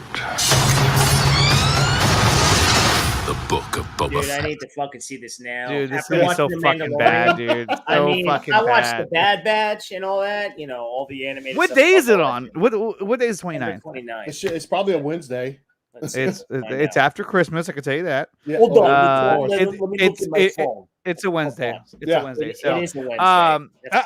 I'm just gonna put this out there now. December 29th, right here on the show. I'm doing a watch party of that show because Disney will let me do that because they're cool like that. While WB is like, oh, pull the shit off the air. No, they can't make money off of this. Oh, I haven't seen that one yet. And then, okay, so that was streaming fucking December really 20th. cool. Okay, that was really cool. And then you had this right here, which is another bit of information pertaining to the Ahsoka show, which is Ahsoka has cast actress Ivana Sonkno, whatever, as a new character. We don't know who the hell she is. She's hot as hell, and I really can't wait to see Ahsoka. I mean, I really want to see this show because this is straight up Star Wars Rebels Part 2, which dude. I cannot wait to see. Fucking Star Wars Rebels is fire. Yeah, fire. Love Star Wars Rebels. So good. Oh, okay. Here we go. Okay, without further ado, Integrity 101 for the 105th week in a row. Zack is back and will direct ZSGL 2, starring Ben Affleck. Nobody else. ZSGL is relaunching the Snyderverse. This is the first big do-over in cinematic history. Now, he's been saying this for a long time now. And like I said, Integrity 101, I hope that you're right. I want you to be right. I think we all do. Yeah. We'll see what happens. That's interesting. Disney lets you guys do watch parties, but WWE doesn't. Yeah, exactly. Because Disney doesn't give a fuck. I'm going to do a watch party on Fantasia. Who's in? We're going to do a lot of drugs. That's the thing. They don't care because like they're already making their damn money. You know, they're making tons of money. They're making gobs of money. They're like, oh, yeah, you want to watch that and get more hype? Go for it. Yeah. And after they watch your episodes, they're going to go buy a subscription and buy toys. You know how much merchandise they sell at Disneyland? It's fucking ridiculous. Yeah, bags and bags of merchandise leaving that. Dude, that my theme park girlfriend every single day. is a Disney fucking freak. So I got this lightsaber when I went. Oh, look at you! See, you have a toy. Oh, I love it. It's actually green, but on this camera it comes up as like yeah. But listen white. to it. Oh, I want it. Send me it. But see, what's weird is that, like, I was gonna say it's weird. What's cool is that if you get the green kyber crystal, this is how it ignites. If you get the blue kyber crystal, it ignites and it retracts with a different sound. Like, oh, that's cool. With the blue, it does the like a yeah, I fucking like love more that. calm. And the green one is like it like fires on, which is badass. No, they didn't. These Yo, I remember when I remember fucking new Toys R Us opened and shit when I was a kid. You went in there, it's a grand opening. You know what kind of fucking lightsabers they had? Those fucking tubes that just went like it just fucking lit up that you would get at the carnival or some shit. Yeah, they had these ones. Yeah, No, I'm talking about when I was kid. Like, all they had was those tubes that when you did this, it made noise, but it was a flexible tube. It just went. It was almost like the proton pack when I was a kid, and it had like the fucking wavy like yeet shit. Yeah. Oh yeah, remember that? And then you press it, and you hear. I'm like, oh my god. Let me see. Proton pack toy. Oh, from 1980s. From the 80s, 1980s. Yeah. David, I even had the jumpsuit that said back. Holy shit! There it is. Yeah. Let me find it. I'm gonna put it up on the screen real quick. Holy shit! I used to have this. Who did? Didn't you have the slime pack and the suit? All of it. I had all. Oh. There it is, right there. There it is. Mm-hmm. And then it had the yellow yeet. Look at it. They had stickers. I was at a Comic-Con that someone made a replica fucking real Ghostbusters proton pack and had like the suit too. Mm-hmm. I think they had the Egon suit. I was like, "Can I have that? Can I have that? Just straight up." I'm like, "Where's the whole? Look at this guy. He's fully loaded." Yeah, you got the one from Ghostbusters Part 2. Yes, that's fucking awesome. Look at then that. He has the Gaga fucking shooter. Oh my god, the trap that I used to catch lightning bugs in that trap. That's a real one. Yeah, and if you pull up the Plasma Series one that's coming out from HasLabs. I mean, that thing. There's Neil. No, that's a shitty blow up one. That's a blow up one. Yeah. That's a toy. No, that's awful. That's from Answer the Call. Dude. Oh yeah, because she has the suit for it, huh? That's with the stripes. Yeah, this is a terrible movie. Yeah, that's too bad. It is what it is. It's not too bad. It's great because we got. I mean, when you watched it, were you excited for it? Or were you like, "Damn, this fucking sucks"? No, I was like, "I'm gonna give it a shot." Yeah, all right. I'm like, "Oh gosh." I was like, "Is that Scooby Doo?" I'm like, "Is this Scooby Doo?" It was fucking terrible. At first, it was okay, and it just got bad real fast. I felt bad for the actresses because I'm like, yo, they're good. I'm like, yeah, they had a shitty script. Give them an actual storyline, and fucking, I forgot the guy that did it. He did The Office too, and I love The Office. Who was the director? It was like Paul Feig. Is that Paul Feig? I think that's his name. And then he was like, I have a cut of the movie that they made me change. And like, Yeah, oh, you have a cut of fucking shit. That's what you have. A cut of shit. No way. Oh, and to mention, guys, we talked about Final Crisis integrity. We did talk about that. You got fucking The Witcher and Cobra Kai season 4 coming out this month. Oh, I can't wait to see The Witcher. Yeah. I need to catch up with Cobra Kai because Cobra Kai is awesome. What do you mean catch up? You didn't watch season 3? No, I haven't seen it yet. What the fuck? I used to use old vacuum parts. People couldn't afford that shit. Yeah, exactly. I know exactly what you mean. Or like for lightsabers, we used to use fucking flashlights. Like you used to use everything. We were very creative. Now we're spoiled. Wow, the part. Yo, I will say this. This is coming from somebody like the first time I saw this thing, I was like, give it to me now. What is this contraption? And look how fire it looks. Did you in reality, yes. In reality, trash. Did you have Gyromite too? The fucking robot that never worked? That piece of shit. The game, Gyromite was the game that came with it, but the robot didn't do shit. Didn't do shit, and it was slow as fuck. I was like, fuck this game. It always got you killed. You're like, fuck. I hated that game. The one big thing that they've had for the Power Glove was that game, Bad Street Brawler. Trash, bro. No. You saw the commercial, dude was like, with the Power Glove. No, you really actually had to do a bunch of You know what movie fucked us up with that? The Wizard. Yep. Oh yeah. Yeah. That's what did it. The Wizard. There it is, right there. Fuck Gyromite. Goddamn. So for all you guys who don't know what this is the robot that you can buy with your NES, the original Nintendo, that would play games with you. But it was so slow that when you played Gyromite, the motherfucker would kill you. It played 2 fucking games. 2 games. Gyromite and discs. It was like some disc game. I was like, what the hell is But Gyromite, like, it was so delayed in its reactions that it would fucking kill you. I used to get smashed by the pipes because I'm like, what are you doing? You guys like video games and everything. Do you guys follow the Angry Video Game Nerd ever? Cinemassacre? Yes. So that guy is awesome. I love that guy. I've asked him to be on my show tons of times. He never responds. But anyway. One day I'm gonna get you, AVGN. No, I'm gonna get him. That guy's awesome. I love that. He's awesome, but he has a video with the robot where he just gets fucking mad at it. If anybody doesn't know old school games, go watch the Angry Video. I have literally sent him probably 3 or 4 emails trying to get him to go on my show. I get no response. He's a busy man. I don't know, or he's a busy fucker. He's been around for a long time, but yeah, that guy's great. If I ever get him, that'd be fucking. I try to get him with the 4 nerds. Yeah, I got to pull some strings on that one. All of that. The NES fire. The actual system, yes, fire. Fire games, fire made up my childhood or whatever. The accessories, get the fuck out of here. No, remember the power pad? The fucking the dancing pad. Yeah. Fuck that thing, man. Or the fucking thing that you You remember those things from the 80s, right? You used to hop on them, right? They looked like Saturn, and they had like a ball in the middle. You know pogo ball? A pogo ball. It was something like that. And then they had something for the NES where you did that shit. Yeah. I don't know. They might have used it for the Olympic Games because that's what you use that pad for. Yeah, the pad. Yeah. Trash. Oh my god, that thing was a piece of shit. I mean, it was ahead of its time, It was. It was. And the thing with the Power Glove was it looked fire, dude. Like you saw it in the window. It looked. You was like, dude, look at that shit. It looked fucking fun. You were just like, it had the control pad, right. Dude, it just looked badass. You were just like, yo, then you put that shit on and try to play a game with it. No, you wanted to break it. You wanted to break it. So, speaking of AVGN, the Angry Video Game Nerd, here's that clip right here of one of his accessories that he was talking about.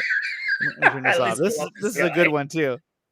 Right here. Boy, the Konami laser scope. Yeah, trash. On record by saying I fucking love Konami. But this thing reeks of ass. It's essentially yet another form of the zapper, but it's voice controlled. To shoot, you say fire. Fire! Fire! Fire! Fire! Fire! Fire! Fire! Fire! Fire! Fire! Fire! Fire! Fire! I need that clip from that show. It's fire, dude. And it advertises on the box that you can use. I love how he brings up all the old shit too. Just detach the scope module. Yeah. Wow. Yeah, I would look so cool walking around listening to my iPod with this fucking thing on my head. It also advertises that parents will love what they don't hear. It says, while the laser scope surrounds the player with the sounds of exciting gameplay action, non-players can listen to music, read a book, talk on the phone, or have a conversation in the same room. This is great, though. Yeah, right? while you're saying, fire, fire, fire, fire. Look at him with that fire. What? Fuck. I say fire, I said fuck. Fuck. Fuck fire. Fuck. Fuck. Ass. You can say anything. Shit. Bitch. Cunt. Fuck. Fuck.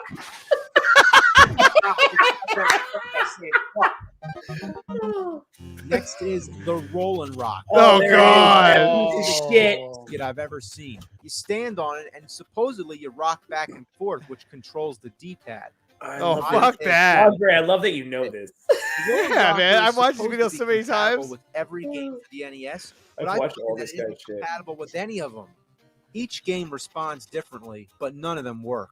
Adventure Island keeps walking right. Excite Bike keeps going down. Saber goes in circles. Kung Fu ducks to the right. Oh, Kung Fu was great. Yeah. Ninja Turtles 3 walks in place, and 1943 just fidgets around. So was that game. Oh, It's another hunk of plastic.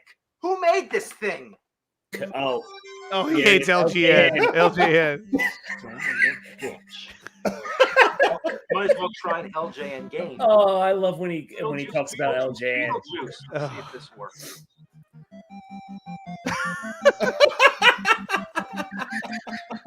Yo, the Beetlejuice game, dude. He can't even fucking move. Dude. It doesn't work. It just Always It drinking just doesn't Rolling work. Rock. Yeah, always drink Rolling Rock. Yeah. Bro, there's a fucking Oh, there was a God. Batman game for the NES that was fire. Is it the Return of the Joker when it's kind of like Ninja Gaiden? Yeah, dude. That was really cool. Uh-huh. But the Yeah. first Batman game too is really good. Yeah, those were good games, and it had badass music. Yeah, yo, dude. Yeah, that's that. Yo, for the younger cats in the chat. Go watch. Yo, back when we were growing up, man, and like the Nintendo was out, those gadgets, and they got you every fucking year, dude. Christmas time comes magazines. around. Yeah, The Nintendo magazines. Power. would Nintendo put these- Power. Yeah, They put fuck these with shits you. in there like that fucking D-pad thing, like the Power Glove, and they get you hyped up for it to the point where you're begging your parents for it. Then then you know your parents pony up the money, buy you that shit for Christmas, and Yeah. it's trash, bro. And that's how we bought games, though, bro. You would look at the Macy's catalog and you would circle shit. You see a picture like, oh fuck, I need that. You got it. And you're like, what? Like John Elway's football? Oh, God, worst I remember fucking that. football I remember game that. ever. Worst football game that. ever. Tecmo Yeah. Bowl saved our lives. Yeah, it did. It did. Yeah, they and see now they really it's a thing where we're like we've reached a point in technology and everybody's pretty smart about it where they can't pull that wool over your eyes like they could back then. They could get you, dude. Like if you were 9 years old and you saw that fucking D-pad thing that he was bouncing on, you'd be like, God, oh, dude, You're like, man, I fucking want that so bad. yeah. And then you get it and you're like, oh, it works like trash. Yeah. No, I mean, It I was works a like Rambo fan. trash. I got the Rambo game. I fucking tossed that shit. That game was complete shit. yeah. But there's a lot of games that he'll play as well, and then he'll have the same struggles that we did. I'm just like, Oh, yes, and you thank die you. laughing. And when you see him Yeah. screaming at it, oh my Yeah, god! get And up then there. he plays all the Get handhelds. up there. He's like trying to make a joke. Yo, I was one Get of up those kids there. that had. I was one of those motherfuckers that had the Panasonic 3DO. I had that. Oh, yeah. wow. My You father, did? my 3DO, father yeah. bought me that. The best game for Have you that seen was his Road video Rat. on the That was 3DO? It's hilarious. Oh, I did watch that. I was just like, I was dying laughing. I'm like, that's Dude, a really good one, and it's actually one of my favorites, is when he reviews a game called Dark Castle. Have you ever saw that one? Dude, it's so good. Definitely check him out. And hey, if anybody knows him, let him know. I want to get him on my show. I want to interview the guy. God, you can go back He and was forth. like the original YouTuber I used to watch before anybody else. Yeah, same here. Yeah. Same here, dude. I used to watch him and I would just die laughing.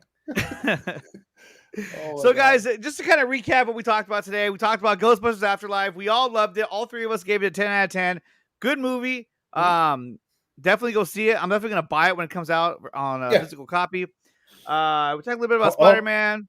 Hopefully they box it up. Hopefully they box it up with the first There two. we go. Four They tapes. should. You think they'd have to at this point? go. But here's the Yeah. thing: is that if they did that, do you put the girl one in there as well? No, they're not gonna. That's why would you even say that? Smack. I'm just saying. Would it surprise you if that was part of like the quadrilogy or whatever? No, I don't think that's gonna. I don't even think when that one came out on physical media, they didn't make a Ghostbusters box set with 1, 2 in 2016. No. So I don't think they'll. I don't think they'll. No, they said fuck the call on that. That's what they said. Now that one was just called Ghostbusters, right? Yeah, it was ass. Just ass. Yeah, it was ass. It was ass. It's so many levels. This one right here. Oh, God. Like, what are they? Construction workers? What is that outfit? What is that? That was like a and garbage Chris truck. Hemsworth for what? Why? Just stop that. May it rest in peace. It's over. Yeah, no, It's over. rest in hell. Yeah.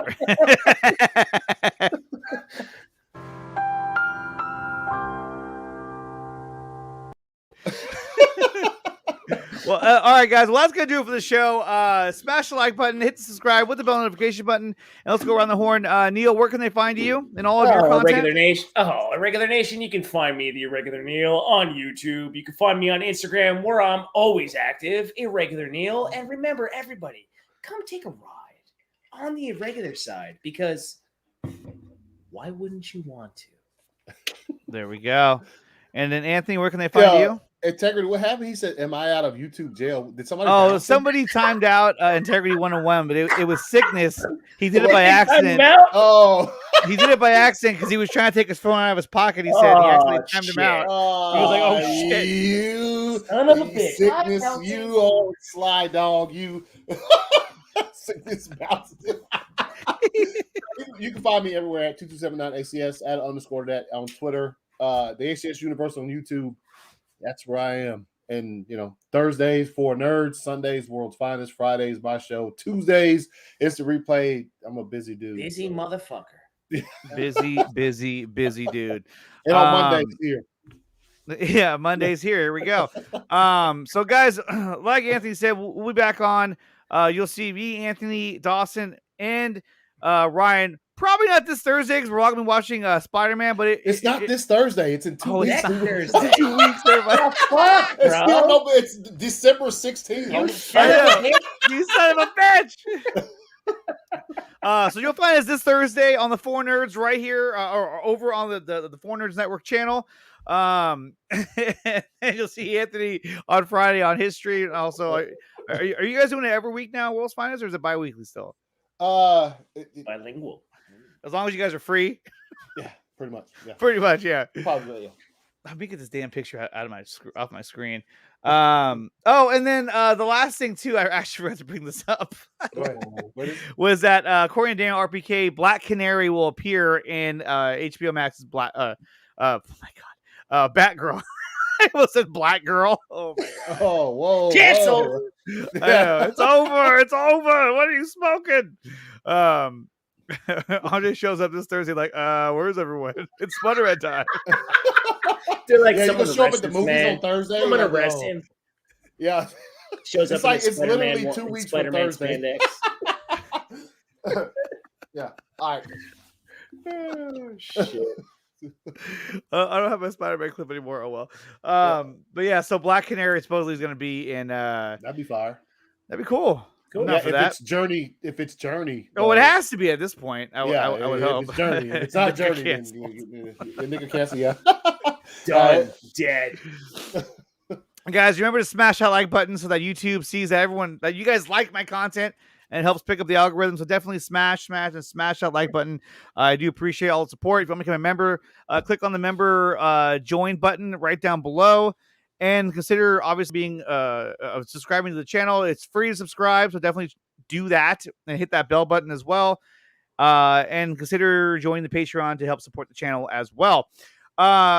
Guys, thank you so much for coming on here. This is fun. Like always, I had a great time. And as for the polls, let me see, did I finish the last one? Yeah, I did. The last one was, did you like Hawkeye? 74% said yes. 25% said no. So there you go. And it's a pretty good show. I like it. I like it a lot. I like it a lot. I don't know. I haven't watched it, so I can't say anything. Yeah. I like it. I like it a lot. I like it a lot. It's a good. Oh my god! I'm like showing you my screen. What am I doing? You're showing us a lot of stuff. I know. There we go. Hold on.